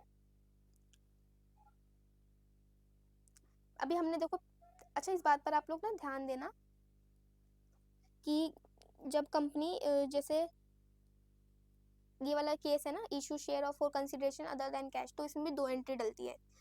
या तो देखो बिजनेस एसेट क्या है, या तो पूरा बिजनेस परचेज किया या तो सिर्फ एसेट परचेज करिए। तो पहली एंट्री तो हमने क्या कर दिया, एसेट को डेबिट कर दिया और वेंडर को क्रेडिट कर दिया। और दूसरे केस में क्या करेंगे, वेंडर को हम डेबिट कर देंगे और जो भी हमारे शेयर है ना जो हमने इशू करे उसको हम क्रेडिट कर देंगे। तो ये एंट्री आपको समझ आई, सिर्फ 2 एंट्री डलनी है। ये बहुत आसान एंट्री है और एग्जाम में आ भी जाता है, तो इसको अच्छे से प्रैक्टिस कर लेना आप लोग एक बार। अब सपोज करो जो यहाँ पे 2 दे रखा है, जो शेयर इशू करे हमने प्रीमियम पे इशू किए, तो क्या हो जाएगा, वेंडर को हम डेबिट कर देंगे और शेयर कैपिटल को क्रेडिट कर देंगे। अगर हमने प्रीमियम पे इशू करा है तो सिक्योरिटी प्रीमियम हमारा क्या हो जाएगा, क्रेडिट हो जाएगा। जैसे हम आप लोगों को जैसे हम करते हैं ना, जैसे हम नॉर्मली शेयर इशू करते हैं तो उस पर हम एक्स्ट्रा पैसे लेते हैं तो वो सिक्योरिटी प्रीमियम में चला जाता है, और जो भी सिक्योरिटी प्रीमियम होता है वो क्या होता है, क्रेडिट हो जाता है। इस वजह से हमने यहाँ पे भी इसको क्रेडिट कर दिया। अब ये थर्ड पॉइंट क्या है, अब जैसे अंडर राइटर होते हैं, अंडर राइटर कौन होते हैं, जिनको हमें कमीशन देनी होती है। तो अगर उनको कमीशन देनी है तो उसके बदले में हम पेमेंट ना करके शेयर इशू कर रहे हैं, तो जब हम शेयर इशू करेंगे तब भी हम यहाँ पे क्या करेंगे, 2 एंट्री डालेंगे। पहला क्या करेंगे, अंडर राइटर कमीशन को डेबिट कर देंगे। अब यहाँ पे डेबिट क्यों कर रहे हैं, क्योंकि देखो खर्चा है, और कोई भी खर्चा होता है उसको हम डेबिट करते हैं। तो अंडर राइटर एक खर्चा है ना, अंडर राइटर की कमीशन जो है वो खर्चा है, उसको हमने डेबिट कर दिया। और जो अंडर राइटर है ना, जो मतलब इंसान होगा, उसको हमने उसके अकाउंट को हमने क्या कर दिया, क्रेडिट कर दिया। अब हम उसके क्या कर देंगे, पेमेंट कर देंगे। लेकिन यहाँ पे हम पेमेंट की जगह क्या कर रहे हैं, अगर सपोज हम पेमेंट करते तो टू बैंक कर देते हैं ना, लेकिन हम यहाँ पेमेंट नहीं कर रहे, हम यहाँ पे शेयर कैपिटल को इशू कर रहे हैं। तो हमारी 2 एंट्री चली जाएगी, underwriter commission account debit to underwriter personal account, और फिर underwriter personal account debit to share capital, क्योंकि हमने वहाँ पे शेयर कैपिटल इशू करा है। अब यहाँ पे हमें क्या देखना है, राइट और बोनस शेयर के बीच में डिफरेंस देखना है। तो जो राइट शेयर होते हैं वो एग्जिस्टिंग मेंबर्स को ही हम ऑफर देते हैं ना कि आपको खरीदना है या नहीं खरीदना। और जो बोनस शेयर होते हैं वो कन्वर्जन होता है किसका, अनडिस्ट्रीब्यूटेड या फिर कोई भी एक्यूमुलेटेड पिछले सालों के प्रॉफिट होते हैं, उसको हम प्रॉफिट को कैपिटल में कन्वर्ट कर देते हैं। उसके बाद सेकंड पॉइंट क्या है, पेमेंट फॉर शेयर्स। तो जो राइट शेयर होते हैं इसमें हम एग्जिस्टिंग शेयर होल्डर से पेमेंट तो लेते हैं, लेकिन इसमें पेमेंट कैसी होती है, मार्केट शेयर वैल्यू से कम होती है। लेकिन जो बोनस शेयर होते हैं ना, इसमें शेयर होल्डर को, एग्जिस्टिंग शेयर होल्डर को कोई पेमेंट नहीं करनी होती। थर्ड पॉइंट क्या है, फुली पेड अप या फिर पार्टली पेड अप। तो जो शेयर्स होते हैं ना, पार्टली पेड अप पे इशू कर सकते हैं और फुली पेड अप भी इशू कर सकते हैं, लेकिन जो बोनस शेयर होते हैं वो हमेशा ही fully paid up share issue कर सकते हैं।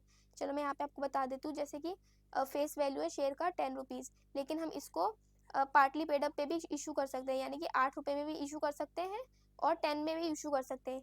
ये कौन सा केस हो गया, राइट इशू वाला, ठीक है। और यहाँ पे बोनस वाला ले लेते हैं। तो जो बोनस होते हैं ना, उसका फेस वैल्यू अगर 10 है तो उसको हम सिर्फ 10 में ही इशू कर सकते हैं। अगर कंपनी सोच रही है कि 8 में इशू कर दे तो वो पॉसिबल ही नहीं है, क्योंकि वो अलाउ ही नहीं है हमें। उसके बाद मिनिमम सब्सक्रिप्शन देखते हैं, फोर्थ पॉइंट है। तो जो राइट शेयर होते हैं ना, मिनिमम सब्सक्रिप्शन में भी रेस करे जा सकते हैं, लेकिन बोनस शेयर में ऐसी कोई कंडीशन नहीं होती। फिफ्थ पॉइंट क्या है, money to be kept in a separate bank account. तो जो हमें राइट शेयर से पैसा मिलता है ना, जैसे कि जो राइट शेयर होल्डर होते हैं, जो भी हमने राइट शेयर इशू करे अपने एग्जिस्टिंग शेयर होल्डर को, उनको हमें जो हमें उनसे कैपिटल रेज हुई है उनको हमें अलग सेपरेट अकाउंट में नहीं रखना होता है। लेकिन जो बोनस शेयर होते हैं ना, क्योंकि यहाँ पे देखो पेमेंट हमें मिली ही नहीं है, तो यहाँ पे भी हमें कोई सेपरेट अकाउंट मेंटेन नहीं करना। 6 पॉइंट है राइट टू रिनाउंस। अच्छा, रिनाउंस क्या होता है? ये ना एक राइट होता है, देखो मैं यहाँ पे बताती हूँ आपको। जैसे कि यहाँ पे हमारे पास 100 इक्विटी, हमारे पास 100 एग्जिस्टिंग शेयर होल्डर है, ठीक है। तो हमने इनको ना ऑफर किया है कि आप लोग, इनको हमने ऑफर किया है राइट शेयर्स एट 10 रुपीज़, लेकिन जिनकी मार्केट वैल्यू कितनी है? 20 है, ठीक है। तो अब मान लो इसमें से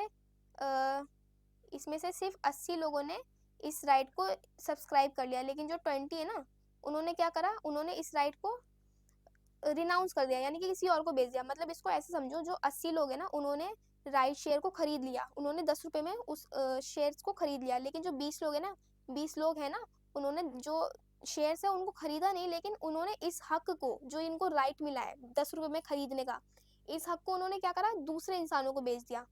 तो वो क्या कर सकते हैं, वो दूसरे इंसानों को बेच रहे हैं ना, तो उनसे क्या कर सकते हैं, उनसे अलग कंसिडरेशन ले सकते हैं। सपोज करो उन्होंने 5 रुपये में उनको राइट बेच दिया, तो जो बाहर वाले बंदे होंगे ना, वो क्या करेंगे, पहले तो वो ये वाला पैसा पे करेंगे, 5 रुपये देंगे, क्योंकि उन्होंने ये राइट खरीदा है। अब उन्होंने राइट खरीदा है तो वो 10 रुपये में खरीद सकते हैं ना। अरे इसको आराम से समझो, ये आसान पॉइंट है। देखो 80 लोगों को तो हटा दो, 80 लोगों ने क्या करा होगा, जैसे मान लो नॉर्मल लोग हैं, तो वो क्या करेंगे, पहले तो मार्केट वैल्यू से 20 रुपये में खरीदेंगे। लेकिन जो 100 लोग हैं ना, जिनके पास राइट है 10 रुपये में खरीदने का, तो वो क्या कर सकते हैं, 10 रुपये में कंपनी से खरीद सकते हैं। लेकिन मान लो जिन लोगों ने ये राइट नहीं लिया, तो वो क्या करेंगे, अपने इस हक को, जो ये हक है उनके पास कंपनी से 10 रुपये में शेयर खरीदने का, वो इस हक को किसी और को बेच रहे हैं। कितने रुपए में? 5 रुपये में बेच रहे हैं, ठीक है। तो मान लो यहाँ पे जो सपोज करो यहाँ पे एक्स नाम के मिस्टर एक्स हैं, ठीक है। तो इन्होंने क्या करा, पहले इन्होंने इसकी पेमेंट करी होगी कि भाई मुझे ये हक दे दे ताकि मैं कंपनी से 10 रुपये में शेयर खरीद सकूँ। तो पहले उसने इसकी 5 रुपये की पेमेंट करी होगी, प्लस अब क्या करेगा, वो जाके कंपनी से शेयर खरीदेगा। लेकिन वो कितने में खरीदेगा, 20 में या 10 में? 20 में नहीं खरीदेगा, क्योंकि उसने ऑलरेडी ये हक ले लिया ना कि वो 10 में खरीद सकता है। तो वो प्लस 10 रुपये देगा, तो उसके लिए कॉस्ट कितनी बन जाएगी, टोटल 15 रुपये बन जाएगी। देखो ना, यहाँ पे 20 रुपये में मार्केट वैल्यू उसका 20 है और उसको 15 में मिल रहा है, तो इसके लिए इसका भी प्रॉफिट है ना। और जो ये शेयर होल्डर था, जिसने, जो हमने एग्जांपल में लिया था, 20 शेयर होल्डर है, इसने राइट रिनाउंस कर दिया, तो उसके लिए क्या प्रॉफिट हुआ, उसको 5 रुपये मिल गए। अब 7 पॉइंट देखते हैं, पर्पस क्या होता है। ही में रिनाउंस ऑल और part of the share offer to him. या देखो हमने जो एग्जांपल लिया, या तो वो पूरा सब्सक्राइब पूरा राइट सब्सक्राइब कर, मतलब पूरे शेयर जो है सब्सक्राइब कर सकता है, या तो फिर क्या कर सकता है, वो उसको रिनाउंस भी कर सकता है उस राइट को। लेकिन जो बोनस शेयर होते हैं ना, उनके पास कोई ऑप्शन नहीं होता कि मेरे बदले कोई और बोनस शेयर को ले ले। अब 8th पॉइंट देखते हैं, applicability. Purpose of right share is to raise fund for the company, right share are mandatory. तो जो राइट शेयर होते हैं ना, कंपनी के लिए फंड को रेज करते हैं, ठीक है। लेकिन जो बोनस शेयर होते हैं, इसके लिए इससे क्या होता है, कंपनी के लिए कोई भी फंड रेज नहीं होता। अच्छा, इन्होंने क्वेश्चन पूछा है फॉरफीचर ऑफ शेयर क्या होता है, तो ये मैंने ऑलरेडी आपको अच्छे से बता दिया है कि फॉरफीचर क्या होता है। कब जब कंपनी किसी भी शेयर होल्डर से कॉल मनी मंगाता है और लेकिन वो देने में फेल हो जाता है, तो कंपनी क्या करती है उस केस में, उसके शेयर क्या कर लेती है, जब्त कर लेती है। जब्त को ही हम फॉरफीचर को ही हम हिंदी में जब्त कहते हैं, ठीक है। अब इसके अकाउंटिंग एंट्रीज देखते हैं। अब देखो, अभी तक हम क्या कर रहे थे, शेयर इशू कर रहे थे तो शेयर कैपिटल को क्रेडिट कर रहे थे। लेकिन अब यहाँ पे क्या हो रहा है, हम उल्टा कर रहे हैं। तो जो भी हमारा शेयर होल्डर होगा ना, उसके जो भी जितना भी शेयर बन रहा होगा, उसको हम शेयर कैपिटल को क्या कर देंगे, पहले डेबिट कर देंगे, क्योंकि यहाँ पे उल्टा हो रहा है। तो हमने शेयर कैपिटल को क्या कर दिया, उल्टा कर दिया, डेबिट कर दिया, ठीक है। और जितना भी फॉरफिटेड में कितना जाएगा, जितना हमने जब्त कर लिया। और यहाँ पे एग्जांपल वही वाला पुराना वाला ले लेते हैं। एप्लीकेशन भी कितना है, 5 है, ठीक है। एप्लीकेशन भी कितना है, 5 है। और 3 रुपीज़ कितने पर, कहाँ पर है, अलॉटमेंट पे है, ठीक है। तो इतना ही लेते हैं पहले अपना एग्जांपल। 2 रुपीज़ कहाँ पर है, कॉल पे। कॉल तक ये लोग गए ही नहीं, उसने अलॉटमेंट पे ही पेमेंट करने में फेल हो गया वो, तो हम यहाँ पे ले लेते हैं। अब देखो अगर उसने 2 रुपये नहीं मंगाए तो हमारा कितना अभी तक पेड अप है, 3 रुपये। जितना पेड अप होता है ना, जितना एक्चुअली में जितना कॉल्ड अप होता है, तो जितना कॉल्ड अप होता है उतना ही शेयर कैपिटल में डेबिट होता है। तो यहाँ पे हम 8 रुपये ले लेंगे। फॉर फ्यूचर में कितना जाएगा, जितना कंपनी के पास आ गया। तो कितना आ गया कंपनी के पास, 5 रुपये। यानी कि ये जो 5 रुपये ना, यही तो जब्त कर पाएगी कंपनी, क्योंकि 3 रुपये तो उसने दिए ही नहीं, वो तो फेल हो गया उसमें। तो 5 रुपये यहाँ फॉर फ्यूचर में चला जाएगा। अगर अलॉटमेंट का मान लो यहाँ पे उसने 3 रुपये नहीं दिए, अभी तो मैंने अलग एग्जाम्पल लिया था, सपोज उसने 3 रुपये भी नहीं दिए, 2 रुपये भी नहीं दिए, ठीक है। अच्छा ओके, फाइनल कॉल को, ओके रुको यहाँ पे दूसरा एग्जाम्पल बनाती हूँ। 5 2 2 1, ठीक है। तो हमारे पास ये वाला पैसा आ गया, ये वाला पैसा नहीं आया, ये वाला पैसा नहीं आया, ये वाला पैसा नहीं आया। ये कौन सा है, एप्लीकेशन का पैसा है, ये अलॉटमेंट का है, और ये फर्स्ट कॉल का है, और ये फाइनल कॉल का है, ठीक है। तो अगर लेट मी इरेज दिस,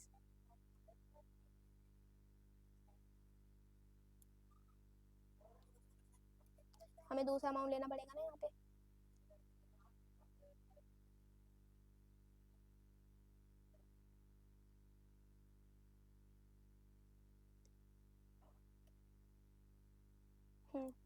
तो यहाँ पे हम कितना लेंगे, शेयर कैपिटल में कितना जाएगा, पूरे 10 रुपीज़ जाएंगे।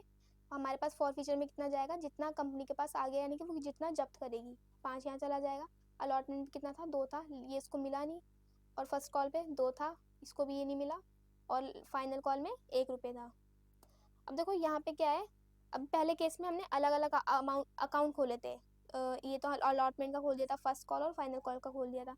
अब मान लो इन तीनों की जगह हम लोग कॉल इन एरियर कर देते। कॉल इन एरियर का मतलब यही होता है ना, जो शेयर होल्डर कॉल मनी को देने में फेल हो जाता है, तो उसी को हम कॉल इन एरियर बोलते हैं ना। तो अगर हम इन तीनों की जगह एक ही अकाउंट खोल लेते कॉल इन एरियर, तो वो हमारा कॉल इन एरियर में चला जाता। यानी कि इस केस में क्या होता, यहाँ पे भी 10 रुपीज़ आ जाता, यहाँ पे 5 आता, यहाँ पे 5 आता। देखो हम यहाँ पे ऐड करेंगे 2 + 2 + 1, तो 5 ही बनेगा ना। आपको एंट्री समझ आई। अब क्या हो रहा है यहाँ पे, जो हमने फॉरफिट किए थे ना शेयर, उसको हम इशू कर रहे हैं प्रीमियम पे। तो जैसे कि ओके, नहीं नहीं, इसको मैं यहाँ पे केस ही लेना है। जैसे कि हमने हमारा फेस वैल्यू कितना था, 10 रुपीज़ प्लस प्रीमियम था 2 रुपये का, ठीक है। तो जो अलॉटमेंट पे इसमें हम केस बनाते हैं, एप्लीकेशन पे कितना जा रहा था, 5। अलॉटमेंट पे कितना जा रहा था, यहाँ पे भी हम 5 ले लेते हैं, ठीक है। 5 कैसे, 3 + 2, 2 प्रीमियम का और 3 अलॉटमेंट का। और फर्स्ट कॉल पे 5 3, और यहाँ पे लास्ट 2 बचा है ना, तो 10 हो जाएगा ना ऐसे।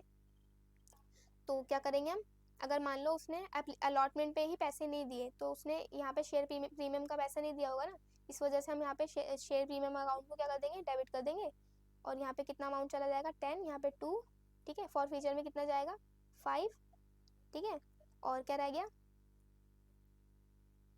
उसने कितना नहीं दिया, उसने 7 रुपये नहीं दिए, अलॉटमेंट के 5 रुपये और फर्स्ट कॉल के 2 रुपये। तो यहाँ पे वो कॉल इन एरियर में चला जाएगा। अब हम यहाँ पे रीइशू कर रहे हैं, तो कैसे रीइशू कर रहे हैं, रीइशू कैसे कर सकते हैं, बैंक अकाउंट को डेबिट कर देंगे, क्योंकि हमारे पास हम फर्दर इशू कर रहे हैं ना, तो हमारे पास पेमेंट आएगी। और उसके बाद क्रेडिट क्या कर देंगे, शेयर कैपिटल को क्रेडिट कर देंगे। देखो यहाँ पे ना, ये हमने पॉइंट अभी कुछ टाइम पहले ही पढ़ा, अभी हमने पढ़ा है ये वाला पॉइंट, कि जैसे कंपनी शेयर इशू करती रीइशू करती है, तो वो कितना डिस्काउंट दे सकती है। तो यहाँ पे हम हमारा कितना डिस्काउंट दे सकती है, उसने 5 रुपये फॉरफिट किया ना, तो मैक्सिमम वो 5 ही डिस्काउंट दे सकती है। 5 से अगर वो सोचे 6 में या फिर 7 में, तो वो अलाउ ही नहीं है उसको, क्योंकि इतना उसके पास है ही नहीं। तो इसकी एंट्री क्या हो जाएगी, सपोज करो यहाँ पे उसने मान लो यहाँ पे उसने 12 रुपये में मंगा लिया, फेस वैल्यू तो उसकी 10 ही है ना, लेकिन उसने इशू प्राइस कितना रखा, 12। तो बैंक में कितना चला जाएगा, बैंक में तो यहाँ पे 12 चला जाएगा, शेयर कैपिटल में 10 जाएगा, और सिक्योरिटी प्रीमियम में 2 चला जाएगा। पर लेकिन अगर मान लो सेकंड केस में जो उसने री इशू करे वो डिस्काउंट पे करे, पहला क्या था, इसने प्रीमियम पे इशू करा था, तो अब यहाँ पे उसने क्या करा, डिस्काउंट पे इशू करा है ना। तो कितना डिस्काउंट इशू कर सकती है, मैक्सिमम 5 रुपीज़, 5 से ज़्यादा नहीं कर सकती, क्योंकि हमने कितने ही फॉरफिट किया है, 5 मैक्सिमम फॉरफिट किया है ना, इसलिए 5 ही फॉरफिट कर सकती है। बैंक में कितना चला जाएगा, मान लो यहाँ पे भी 5 चला जाएगा, और शेयर कैपिटल में तो 10 जाना है, क्योंकि फेस वैल्यू 10 है ना, तो हमेशा फेस वैल्यू हम भेजते हैं शेयर कैपिटल में। और देखो लास्ट में क्या होता है, मान लो इसको हटाते हैं,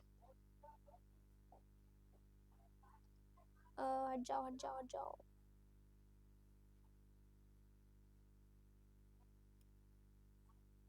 तुम हटो यहाँ से, हम दूसरा केस लेंगे यहाँ से।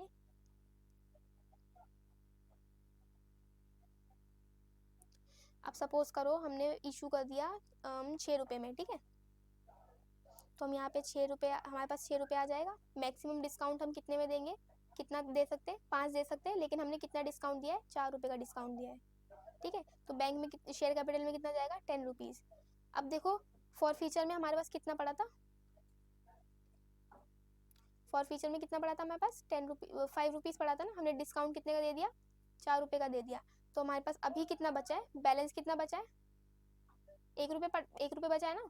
तो जो 1 रुपये बचा है, इसको हम क्या करें, इसको हमें ट्रांसफर करना पड़ता है कैपिटल रिजर्व में, ठीक है। अगर हमने पूरा डिस्काउंट दे दिया तब तो हमें ये एंट्री देनी नहीं पड़ेगी, इस वजह से मैंने केस को रिवाइज करा। अगर हमारे पास फॉर फीचर में बचता है तो उसको हमें क्या करना पड़ेगा, कैपिटल रिजर्व में भेजना पड़ेगा। तो कोई हमने फॉर फीचर को क्या किया था, क्रेडिट किया था ना, अब ये अकाउंट हमारे उसमें था, लेकिन अगर हम इसको डेबिट कर देंगे तो ये अकाउंट खत्म हो जाएगा, प्लस इसका जो पैसा था वो कहाँ चला जाएगा, कैपिटल रिजर्व में चला जाएगा।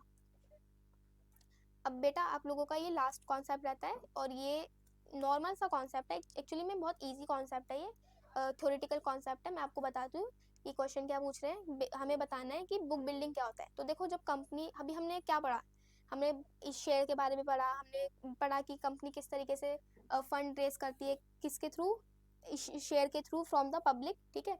तो क्या वो इजीली कर लेती है, नहीं, इतना आसान नहीं होता। तो उसके लिए वो क्या करती है, सबसे पहले प्लानिंग करती है कि वो कितना शेयर इशू करे मार्केट से, और उसको सबसे पहले इंपॉर्टेंट क्या चीज़ क्या देखनी पड़ती है कि वो किस प्राइस पे इशू करे। मतलब ये भी तो होता है ना कि वो अगर मान लो वो सोच रही कि हम 1000 रुपये का शेयर इशू कर दे, तो क्या उनको ये भी तो पैरामीटर देखने पड़ते हैं ना कि क्या इन्वेस्टर इतने शेयर खरीद सकते हैं, इतने प्राइस का शेयर खरीद सकते हैं। तो ये सारी चीज़ें जब वो डिसाइड करती है, प्लानिंग करती है, और बहुत से एक्सपर्ट्स को बुला के उनका ओपिनियन लेती है, तो इसी को हम क्या बोलते हैं, बुक बिल्डिंग बोलते हैं। अब देखो मैंने आपको इसको ऐसे ब्रीफली समझा दिया, इसको चाहे तो आप लोग रीड कर लेना, एक 1 टाइम रीड मार लेना। अब इसके बाद हम इसकी प्रोसेस देखते हैं, ठीक है, बुक बिल्डिंग की प्रोसेस क्या होती है। तो जब सबसे पहला स्टेप क्या होता है, कंपनी डिसाइड करती है कि वो अपने जो कैपिटल है वो किसके थ्रू इशू करेगी, आईपीओ के थ्रू थ्रू रेस करेगी, या फिर एफपीओ। आईपीओ पता है ना आप लोगों को क्या होता है, आईपीओ क्या होता है, इनिशियल पब्लिक ऑफर। जब कंपनी पहली बार अपने शेयर्स पब्लिक में इशू करती है तो इसको आईपीओ बोलते हैं, लेकिन जब वो बाद में भी फर्दर इशू करती है तो उसको एफपीओ बोलते हैं, तो उसको फॉलो पब्लिक ऑफर बोलते हैं, ठीक है। उसके बाद सेकंड में क्या करती है, बुक रनर को बुलाती है कंपनी, इंफॉर्मेशन मेमोरेंडम बनवाती है, जिसके अंदर वो प्रोस्पेक्टस का, यानी कि प्रोस्पेक्टस में जो भी कंटेंट होता है वो सब वो लिखती है, और उसके अंदर क्या क्या इन्फॉर्मेशन आती है, जैसे कि कंपनी जो भी शेयर कैपिटल रेस कर रही है उसका पर्पस क्या है, उसको कहाँ कहाँ यूटिलाइज करेगी। देखो भाई यहाँ पैसा किसका लग रहा है, शेयर होल्डर का लग रहा है ना, इन्वेस्टर का लग रहा है ना, तो इन्वेस्टर को पता होना चाहिए ना कि उनका पैसा कहाँ यूटिलाइज होगा, कंपनी कैसा काम कर रही है। कंपनी ऐसा तो कोई काम नहीं करेगी ना जिससे एट द एंड उनको नुकसान होए, या फिर कोई ऐसा काम जो इलीगल हो, लॉ की नज़रों में वो अलाउ ही ना हो। तो ये सारे चीज़ों के लिए कंपनी को ये सब प्रोस्पेक्टस या फिर इंफॉर्मेशन मेमोरेंडम इशू करना पड़ता है, ठीक है। उसके बाद क्या करती है कंपनी, सेबी होता है या फिर रजिस्ट्रार ऑफ कंपनी है, उसको अपना प्रोस्पेक्टस भेजेगी, तब ताकि अगर कोई भी दिक्कत या फिर प्रॉब्लम है तो वो उनको रेक्टिफाई कर सके। उसके बाद कंपनी क्या करेगी, इशू उसमें जो भी इशू प्राइस है या फिर सिक्योरिटी का, कितनी सिक्योरिटी वो इशू कर रही है, जैसे हमने एग्जांपल लिया था 10 करोड़, तो उन्होंने कैसे क्या सोचकर 10 करोड़ लिया, कुछ तो सोचा होगा ना, कुछ तो नया बिजनेस के बारे में वो सोच रहे होंगे ना, इन्होंने फिर वैल्यूएशन की होगी कि कितना पैसा लगेगा, इस वजह से उन्होंने इतना फंड वो रेस करे, तो सारी वैल्यूएशन का पार्ट होता है, ठीक है। इसको एक बार जस्ट फॉर अच्छे से पढ़ लेना, ताकि अगर एग्जाम में आता भी है, वैसे तो इसके ज़्यादा चांसेस नहीं है, लेकिन एक बार आप लोग पढ़ ज़रूर लेना कि अगर आता भी है तो आप लोग अच्छे से लिख कर आ सको। और फिर बहुत सी चीज़ें होती है, ठीक है। तो चलो आज हम ओके आप इसके बाद हमारा एक न्यूमेरिकल क्वेश्चन है, इसको अच्छे से कर लेते हैं। तो आज हम इस न्यूमेरिकल क्वेश्चन कर लेते हैं ताकि कोई भी प्रॉब्लम हो। वैसे तो हमने थ्योरी पार्ट में अच्छी तरीके से कर ही लिया था, उसमें भी हमने एग्जाम्पल वगैरह लिए थे और क्वेश्चंस भी कर लिए थे, तो जर्नल एंट्री भी उसके अंदर हमने अच्छे से देखी थी। लेकिन इस क्वेश्चन को करने के बाद अच्छे से हम लोग टेकअप कर लेंगे, ठीक है। तो इसमें क्या बोल रहा है, पब्लिक कंपनी ने इनवाइट किया है एप्लीकेशन, कितना 2 लाख शेयर है, कितने पर, 100 रुपये पर। तो कैसे पेबल कैसे, एप्लीकेशन पे कितना आ रहा है, 50 रुपये आ रहा है, ठीक है। और अलॉटमेंट पे कितना आ रहा है, 30 रुपये आ रहा है। और फर्स्ट एंड फाइनल कॉल पे कितना आ रहा है, 30 रुपये आ रहा है। अच्छा बच्चों, यहाँ पे ना एक यहाँ पे प्रीमियम पे भी होगा, ठीक है। तो यहाँ पे हम 10 रुपीज़ प्रीमियम पे ले लेते हैं, इसलिए ये हो जाएगा 20 + 10 हो जाएगा, तो 30 हो जाएगा। यहाँ पे प्रीमियम का ले लेते हैं, ये शायद मिस प्रिंट आउट हो गया होगा।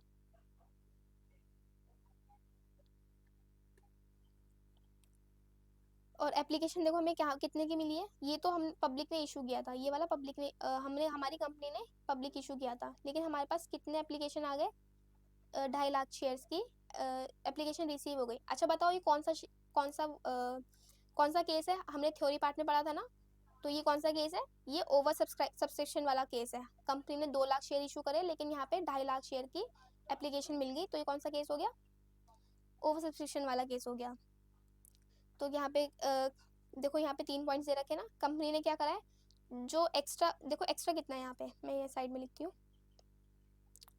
50,000 शेयर एक्स्ट्रा है ना, तो 50 में से उसने क्या करा, 10,000 को रिफंड कर दिया, और उसके बाद 40,000 को क्या किया है, इसको प्रोराटा कर दिया, ठीक है। To utilise excess application money in part payment और अलॉटमेंट मनी, ठीक है। अब इसके हम जर्नल एंट्री देख लेते हैं एक बार। अभी नीचे वाला पार्ट देखो, ये थोड़ा इंपॉर्टेंट पार्ट है, तो ये जो थोड़ा ये ना इंपॉर्टेंट पार्ट है। वन एप्लीकेंट है जिसने हुम शेयर हैड बीन अलॉटेड, जिसको कितने शेयर अलॉट हुए थे ऑन प्रोराटा बेसिस पे, did not pay the amount due on allotment and the call, and as a result his 2000 share were forfeited. उसने क्या करा, 200 शेयर थे उसके पास, उसने अलॉटमेंट मनी के पैसे नहीं दिए, तो अब क्या करा उसका, हमने फॉरफिट कर लिया, फॉरफिट मतलब जब्त कर लिया, ठीक है। और उसी शेयर को हमने रीइशू कर दिया 92 पर। तो हम यहाँ पे डिस्काउंट भी देखेंगे कि हमारे पास कितना डिस्काउंट होगा, और हम इसमें हमें जर्नल एंट्रीज बनानी है। तो चलो मैं आपको जर्नल एंट्रीज करा दूँ, पहले यहाँ पे करा देती हूँ। सबसे पहले क्या हुआ होगा, 2.5 लाख शेयर्स के हमारे पास एप्लीकेशन पे पैसा आया होगा, है ना। तो सबसे पहले एंट्री देखते हैं हम,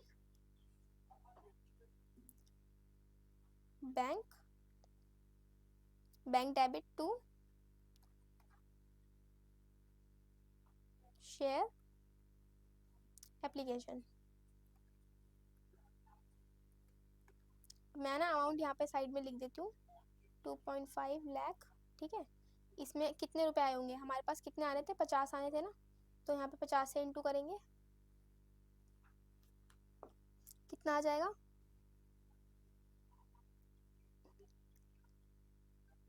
ये 1,25,00,000 आ जाएगा, ठीक है। तो मैं यहाँ पे लिख देती हूँ 125 लाख, ओके। आपको समझ आ रहा है ना 125 लाख कैसे लिखा है मैंने, इसको इंटू कर रहे हैं तो 1,25,00,000 आ रहा है, तो मैंने इसको जीरो की जगह, यहाँ पे जगह भी नहीं है ना, इस वजह से 25 लाख लिख देगा, ठीक है। अब सेकेंड एंट्री क्या आएगी, फर्स्ट एंट्री हो गई। अच्छा एक काम करो, मैं यहाँ ना दूसरे पेज पे करा देती हूँ। तो हमें यहाँ पे क्या डालना है, जर्नल एंट्रीज डालनी है।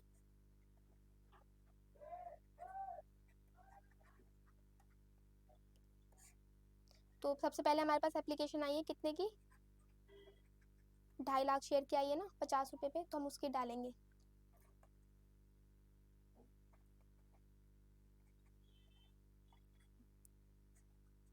टू शेयर एप्लीकेशन कितना हो जाएगा, 1,25,00,000, 1,25,00,000, ठीक है। अब दूसरी एंट्री क्या होगी,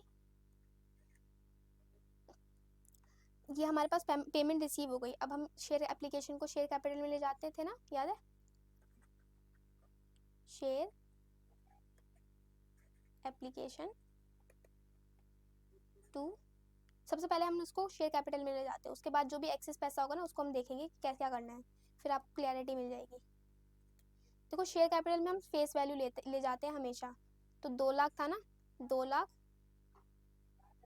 इंटू में 50 रुपीज़, 50 रुपये आने थे ना हमारे पास, तो कितना हो जाएगा ये 2 लाख इंटू 50, 1 करोड़ हो जाएगा ये।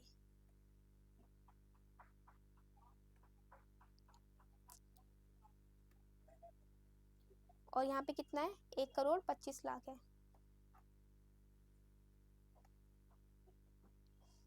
अब क्या करें, देखो क्वेश्चन में इन्होंने बोल रखा है कि जो 10,000 शेयर है ना इसको हमें रिफंड करना है, रिफ्यूज टू अलॉट, मतलब इसका मतलब रिफ्यूज टू अलॉट मतलब हम मना कर रहे हैं, तो इसका मतलब ये हुआ ना कि रिफंड कर रहे हैं, तो रिफंड कर देते हैं टू बैंक। अब बैंक से रिफंड कर रहे हैं तो हम कैसे करेंगे, 10,000 शेयर है इंटू 50, तो कितना आ जाएगा यहाँ पे 4 5, यानी कि 5 लाख ही हो जाएगा। अब कितना बचा 1 लाख, 1 करोड़ 25 लाख में से 1 करोड़ हमने यहाँ कर दिया और यहाँ पे 5 लाख इधर कर दिया, तो 20 लाख बचा ना। अब इसको मैं ऐसे बता देती हूँ आपको, जो भी हमारा एक्स्ट्रा पैसा, देखो यहाँ पे क्या बोला इन्होंने, 10,000 शेयर है ना इसको हमें रिफंड करना, जो 40,000 शेयर है इसको हमें क्या करना है प्रोराटा पे एडजस्ट करना है, तो 40,000 को हम क्या कर देते हैं शेयर अलॉटमेंट पे एडजस्ट कर देते हैं, यानी कि जो भी हमें अलॉटमेंट पे पैसा मंगाना होगा ना उसको हम यहीं पे एडजस्ट कर लेते हैं, ताकि इन फ्यूचर हमें मंगाने की ज़रूरत ना पड़े। तो 40,000 शेयर इंटू में 50, कितना हो जाएगा ये 20 लाख, तो हमने इसको एडजस्ट कर दिया, हो गया ना 1 करोड़ 5 लाख और 20 लाख, तो 1 करोड़ 25 लाख हो जाएगा। आप लोगों को ये एंट्री समझ आई। अब थर्ड एंट्री देखते हैं। देखो थर्ड में क्या करना है, हमें ड्यू करना होगा। क्वेश्चन में है ना कि अलॉटमेंट पे एप्लीकेशन, जो एप्लीकेशन में 50 आना है, अलॉटमेंट पे 30 आना है। 30 कैसे 20 प्लस 10 रुपये एप्लीकेशन, उसके सिक्योरिटी प्रीमियम के भी है, तो इसको हम पहले ड्यू कर देते हैं। ड्यू कैसे करते थे हम, share allotment to share capital. Share capital में कितना जाता है हमेशा याद रखना, फेस वैल्यू जाता है, तो यहाँ पे हमारे पास 2 लाख है ना, इंटू कितना आ रहा है हमारे पास, मैं यहाँ पे लिख देती हूँ 20 + 10, तो हमारा फेस वैल्यू 20 जाएगा, सिर्फ 10 कहाँ जाएगा सिक्योरिटी प्रीमियम में चला जाएगा। ओके, इंटू 20, तो ये कितना हो जाएगा 40 लाख, और सिक्योरिटी प्रीमियम में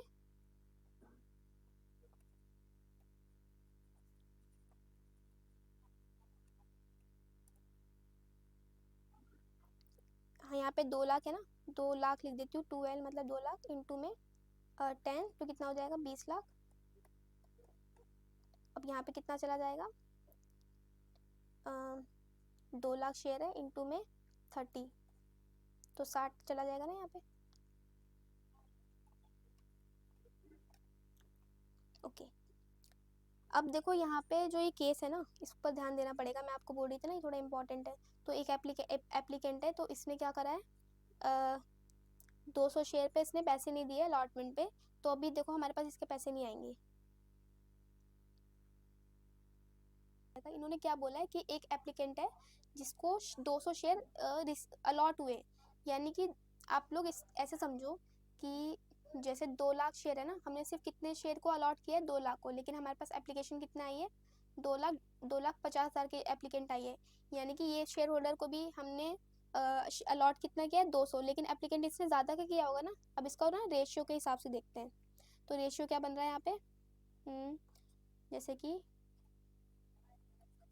देखो ये है ना, जिन लोगों ने 2,50,000 के लिए अप्लाई किया होगा उनको कितना अलॉट हुआ है 2 लाख ही, तो यहाँ पे रेशियो कितना बन रहा है, 1 2 0 को 0 से हटा देते हैं, तो कितना बन रहा है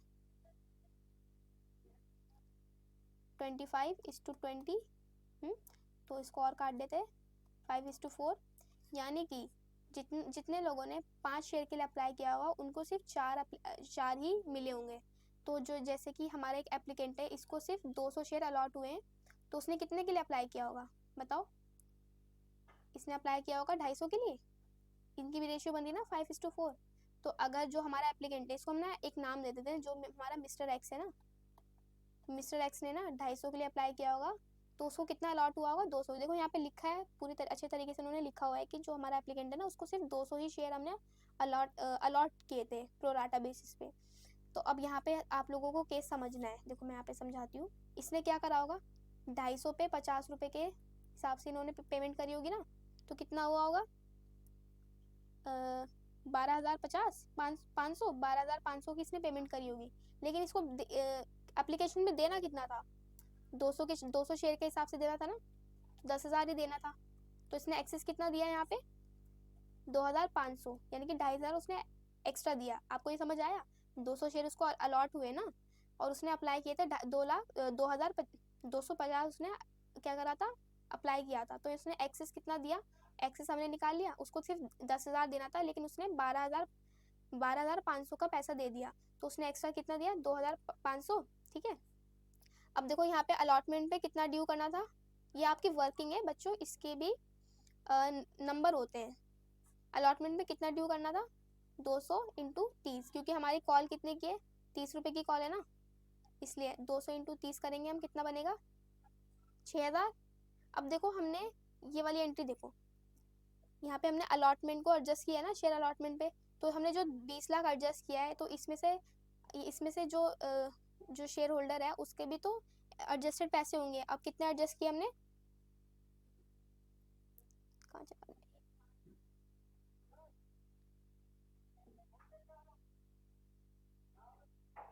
वो चला गया।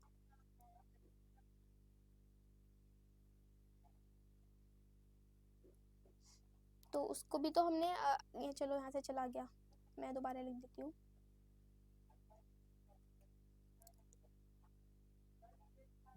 उसने एप्लीकेशन पे कितना दिया होगा, 250 उसको अलॉट हुए थे ना, कि हमने 5:4 की रेशियो निकाली थी। तो उसने उसको कितने मिले थे, 200 शेयर इसको मिले थे, यानी कि उसने 250 शेयर के लिए अप्लाई किया होगा। तो 250 के हिसाब से उसने पैसे दिए थे ना, 50 इंटू, तो कितना हुआ होगा, 12,500। लेकिन उसको देने कितने थे, 200 शेयर पे ही देने थे ना, तो उसने एक्स्ट्रा कितने दे दिए, 2,500 उसने एक्स्ट्रा दे दिए। अब देखो यहाँ पे अलॉटमेंट पे कितना ड्यू होना था उसका, 200 इंटू 30, तो उसका कितना होना था, 6,000 होना था। लेकिन एक्सेस पैसा जो उसका 2,050 का आया था, उसको एडजस्ट कर देंगे यहाँ से, तो कितना बचा, 3,500। इतना ही पैसा उसने उसको अलॉटमेंट में देना था, लेकिन वो फेल हो गया। अब जब वो फेल हो गया, तो इसी को हम क्या कर देंगे, फॉरफिट कर देंगे। तो इसकी एंट्रीज क्या आ जाएंगी, पहले तो हम यहाँ पे देखो, ये वाली हमारी एंट्री बनती थी ना, 3rd तक हमारी एंट्री हो गई थी, हमने ड्यू कर दी थी। अब हम पेमेंट की बात करेंगे, तो पेमेंट की बात यहाँ पे यहीं पे एंट्री डाल देते हैं। तो हमारे पास जब पेमेंट आनी होगी ना, देखो पेमेंट भी ध्यान से देखना पड़ेगा, कितनी आनी है, 20 लाख 60 लाख आनी है, लेकिन 60 लाख नहीं आएगी पूरी, क्योंकि देखो 60 लाख में से हमें कुछ माइनस भी करना पड़ेगा। पहले तो हम यहाँ पे ये माइनस करेंगे, जिसने भी जो भी हमारा एप्लीकेंट था ना मिस्टर एक्स, उसने 3,500 नहीं दिए ना, और इसकी कैलकुलेशन मैंने आपको इधर बता दी, वो फिर चला गया। चलो कोई नहीं, कुछ टेक्निकल इशू आ रहा है। तो हमने कैलकुलेशन करी थी, आप उसको वीडियो को पोस्ट करके देख लेना, ओके। तो 3,500 इसको नहीं दिया, जो उसने नहीं दिया उसको माइनस करेंगे, प्लस और क्या माइनस करेंगे, देखो यहाँ पे हमने जो एडजस्ट किया था ना, जो एक्स्ट्रा पैसा शेयर होल्डर का हमारे पास आ गया था, उसको हमने एडजस्ट कर दिया था। देखो जब ऑलरेडी उन्होंने पैसे दे दिए थे, तो हम दोबारा तो नहीं मंगाएंगे ना, इसलिए हम यहाँ पे 20 लाख भी माइनस करेंगे। इस वजह से यहाँ पे माइनस करके जो भी अमाउंट आएगा ना, कितना आएगा, 39,96,500। तो इसी को हम मंगाएंगे, टू शेयर अलॉटमेंट हो जाएगा। यहाँ पे कहा था ना, ये अच्छा क्वेश्चन है, इसमें सारे कॉन्सेप्ट आपके क्लियर हो जाएंगे। अच्छे से इसको कर लेना, प्रैक्टिस करना। आप लोग मेरे साथ प्रैक्टिस कर रहे होगे, आप लोग मेरे साथ जनरल एंट्री डाल रहे होगे, तो आपको और अच्छे से क्लियरिटी मिलेगी। अब हमें बाद में क्या करना है, लास्ट कॉल बच रही ना हमारी, ये रही, 30 रुपये हमें यहाँ पे भी मंगाने थे, तो इसको भी हम वो मंगवा लेंगे। अब देखो यहाँ पे हमें ध्यान रखना पड़ेगा, जो 200 शेयर एक एप्लीकेंट है ना जिसके पास 200 शेयर थे, उसके पैसे नहीं आएंगे यहाँ पे, तो सिर्फ हमें ड्यू भी उसका नहीं करना पड़ेगा।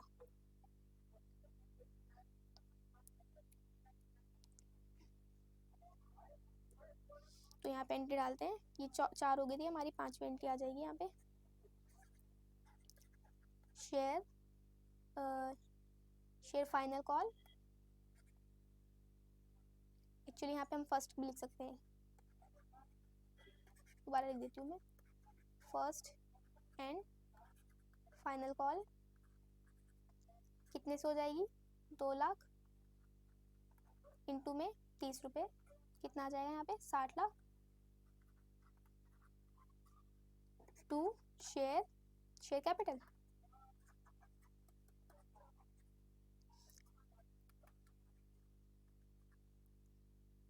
अब यहाँ पे हमने ड्यू कर दिया, उसके बाद हम बैंक से मंगवाएंगे 6th में। देखो यहाँ पे मैंने आपको बोला था ना, जो शेयर होल्डर था जिसने हमें 200 शेयर के उसने पेमेंट नहीं करी थी, तो यहाँ पर भी वो पेमेंट नहीं करेगा।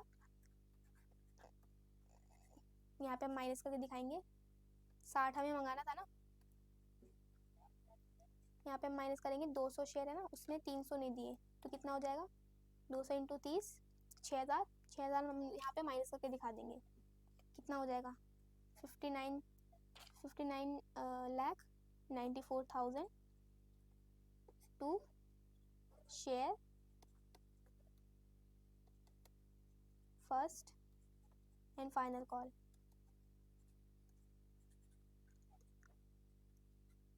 $94,000। आपको ये वाला पॉइंट समझ आया कि हमने 200 का क्यों नहीं लिया, 200 को माइनस किया क्योंकि उसने पैसे ही नहीं करे थे। अब देखो लास्ट में हमने सारी कॉल मंगा ली, 3 कॉल थी, हमने तीनों कॉल मंगा ली, लास्ट में हमें क्या करना है, फॉरफिट करना है, और लास्ट में उसको जो हमने फॉरफिट किया उसको इशू करना है, री इशू करना है, तो ये 2 पॉइंट रहते हैं अपने। अब यहाँ पे 7th एंट्री डालते हैं, शेयर कैपिटल। देखो यहाँ पे उसके 200 शेयर थे, तो हम सिर्फ 200 शेयर लेंगे इंटू 10, ठीक है। और उसने सिक्योरिटी प्रीमियम का पैसा भी नहीं दिया था यहाँ पे, है ना, क्योंकि हमने अलॉटमेंट पे ही मंगाया था सिक्योरिटी प्रीमियम, और उसने पैसा नहीं दिया था, तो ये एडजस्ट हो जाएगा इसी के साथ, सिक्योरिटी प्रीमियम। अच्छा बच्चों, इस बात का आप लोग ध्यान रखना कि अगर जैसे सिक्योरिटी प्रीमियम का पैसा आ जाता है, तो हम सिक्योरिटी प्रीमियम का अकाउंट नहीं लेकर आते उस केस में। जैसे मान लो यहाँ पे उसने सिक्योरिटी प्रीमियम का पैसा दे दिया होता, तो हम यहाँ पे ये वाला अकाउंट नहीं लेते, सिर्फ हम 10 रुपीज़ से ही इसको डेबिट करते हैं। 200 इंटू 10, शेयर कैपिटल में कितना चला जाएगा, अच्छा ओके 10 नहीं है, यहाँ पे 100 है,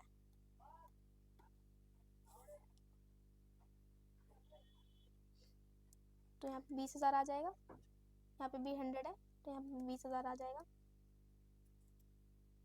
एक्चुअली नहीं, यहाँ पे 10 ही आएगा क्योंकि हमारा ओके, तो यहाँ पे 2,000 आ जाएगा। हमारा फेस वैल्यू 100 है ना, और सिक्योरिटी प्रीमियम 10 है, तो ये 2,000 आ जाएगा। मैं यहाँ लिख देती हूँ। अब यहाँ पे हम फॉर फीचर में कितना डालेंगे, जितना हमारे पास अमाउंट आ चुका होगा, तो फॉर फीचर में कितना जाएगा,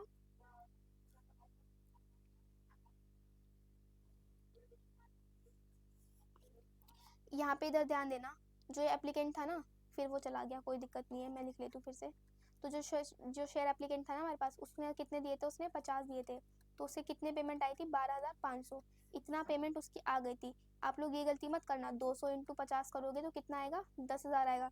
आप लोग कहीं फॉर फ्यूचर में 10,000 लेकर आओ, ये बिल्कुल गलत हो जाएगा, क्योंकि उसने एप्लीकेंट कितने का दिया था, 250 का दिया था, है ना, 250 का दिया था, तो उसके अकॉर्डिंग उसका कितना आया होगा, 12,500 का आया होगा। तो ये गलती बिल्कुल मत करना, नॉर्मल बच्चे करेंगे, लेकिन आप लोग पढ़ रहे हो तो आप लोग ये गलती बिल्कुल नहीं करोगे, ओके। तो यहाँ पे कितना चला जाएगा फॉर फ्यूचर में, यहाँ पे लिख लेना चाहे तो 10,000, आपको नहीं लिखना, ऐसे काटा मारना, यहाँ पे कितना लिखना आपको, 12,500, चाहे तो यहाँ पे साइड में लिखना, क्योंकि उसने कितने अप्लाई किए थे, 250 अप्लाई किए थे 50 पे, इस वजह से ये वाला अमाउंट आएगा, ओके। और फिर टू अलॉटमेंट, आप तो चाहे यहाँ पे कॉलिन एरियर कर दो, चाहे तो अलॉटमेंट कर दो, लेकिन कॉलिन एरियर में हमने यहाँ पे कॉलिन एरियर अकाउंट नहीं खोला, इस वजह से आप लोग कॉलिन एरियर मत करना, शेयर फर्स्ट, शेयर अलॉटमेंट और शेयर फाइनल कॉल ही करना।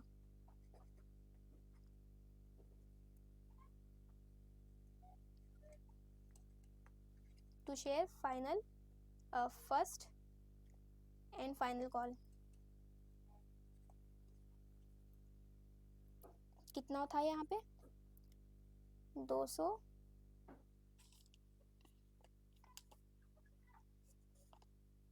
अलॉटमेंट पे तो 200 नहीं जाएगा, यहाँ पे कितना जाएगा 3500। ये भी आपको कैलकुलेशन मैंने बताई थी। यहाँ पे हमारा आ जाएगा 200 इंटू 30, तो यहाँ पे आ जाएगा हमारे पास 6000। अब आप इसको टैली करोगे ना तो पूरा बन जाएगा। देखो यहाँ पे ये रहा, हमने इसको डेबिट किया है 20000, और सिक्योरिटी प्रीमियम में हमने कितना किया है 2000, फिर फॉर फीचर में कितना गया है 12500, उसके बाद शेयर अलॉटमेंट में कितना गया है, इसको हटा दो 3500, और जो फर्स्ट एंड फाइनल कॉल में कितना गया है 6000। अब लास्ट हमारा क्या रहता है, इसको हमें रीइशू करना है। रीइशू हमने कितने पे किया है 92 पे किया था। देखो ये रहा ना क्वेश्चन में बोला गया इन्होंने, वो फिर से चला गया 92 पे बोला इन्होंने, तो हमें 92 पे वापस से इसको क्या करना है। अच्छा अब ध्यान देना ज़रा इस पर, हमारे पास फॉर फीचर में कितने पड़े 12500 पड़े, यानी कि हम कितना, हम इसमें डिस्काउंट तो दे सकते ना, क्योंकि हमें डिस्काउंट इसके बेस पर ही देना होता है।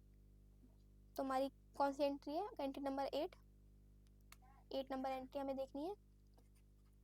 बैंक अकाउंट डेबिट टू, देखो 200 में हमारे पास 92 का आ रहा है, तो हम 92 से उसको डेबिट करेंगे, कितना हो जाएगा ये 18400। उसके बाद यहाँ पे एक लाइन छोड़ दो, पहले तो हम सीधा शेयर कैपिटल में ट्रांसफ़र कर देते हैं। शेयर कैपिटल में कितना जाएगा 200 इंटू में 100, क्योंकि फेस वैल्यू तो उसकी 100 की है ना, तो यहाँ पे 20000 चला जाएगा। अब देखो डिफरेंस कितना है इसमें, इसके बीच में डिफरेंस कितना है 1600 का डिफरेंस है ना, तो जो डिफरेंस है वो हम कहाँ से फुलफिल कर देंगे फॉर फीचर से। Forfeiture account debit to कितना हो जाएगा ये 1600। अब बेटा देखो यहाँ पे हमारे पास कितना था 12500 का हमारे पास इसमें बैलेंस था, लेकिन हमने कितना यूटिलाइज कर लिया 1600 का यूटिलाइज कर लिया। देखो मैं यहाँ पे माइनस करके दिखा देती हूँ, 12500 में से 1600 गए तो कितने बचे 10,900। ठीक है, तो ये जो 10,900 बच रहा है ना ये बैलेंस फॉर फीचर में, तो इसको हम लास्ट एंट्री डालेंगे बिल्कुल। इसको ना बच्चे भूल जाते हैं, जर्नली इसको भूल जाते हैं, लेकिन आप लोग मत भूलना, इस पर ध्यान देना। तो जो ये फॉर फीचर है ना, तो इसको हमें ट्रांसफ़र करना होगा कहाँ पे कैपिटल रिजर्व में, टू कैपिटल रिजर्व।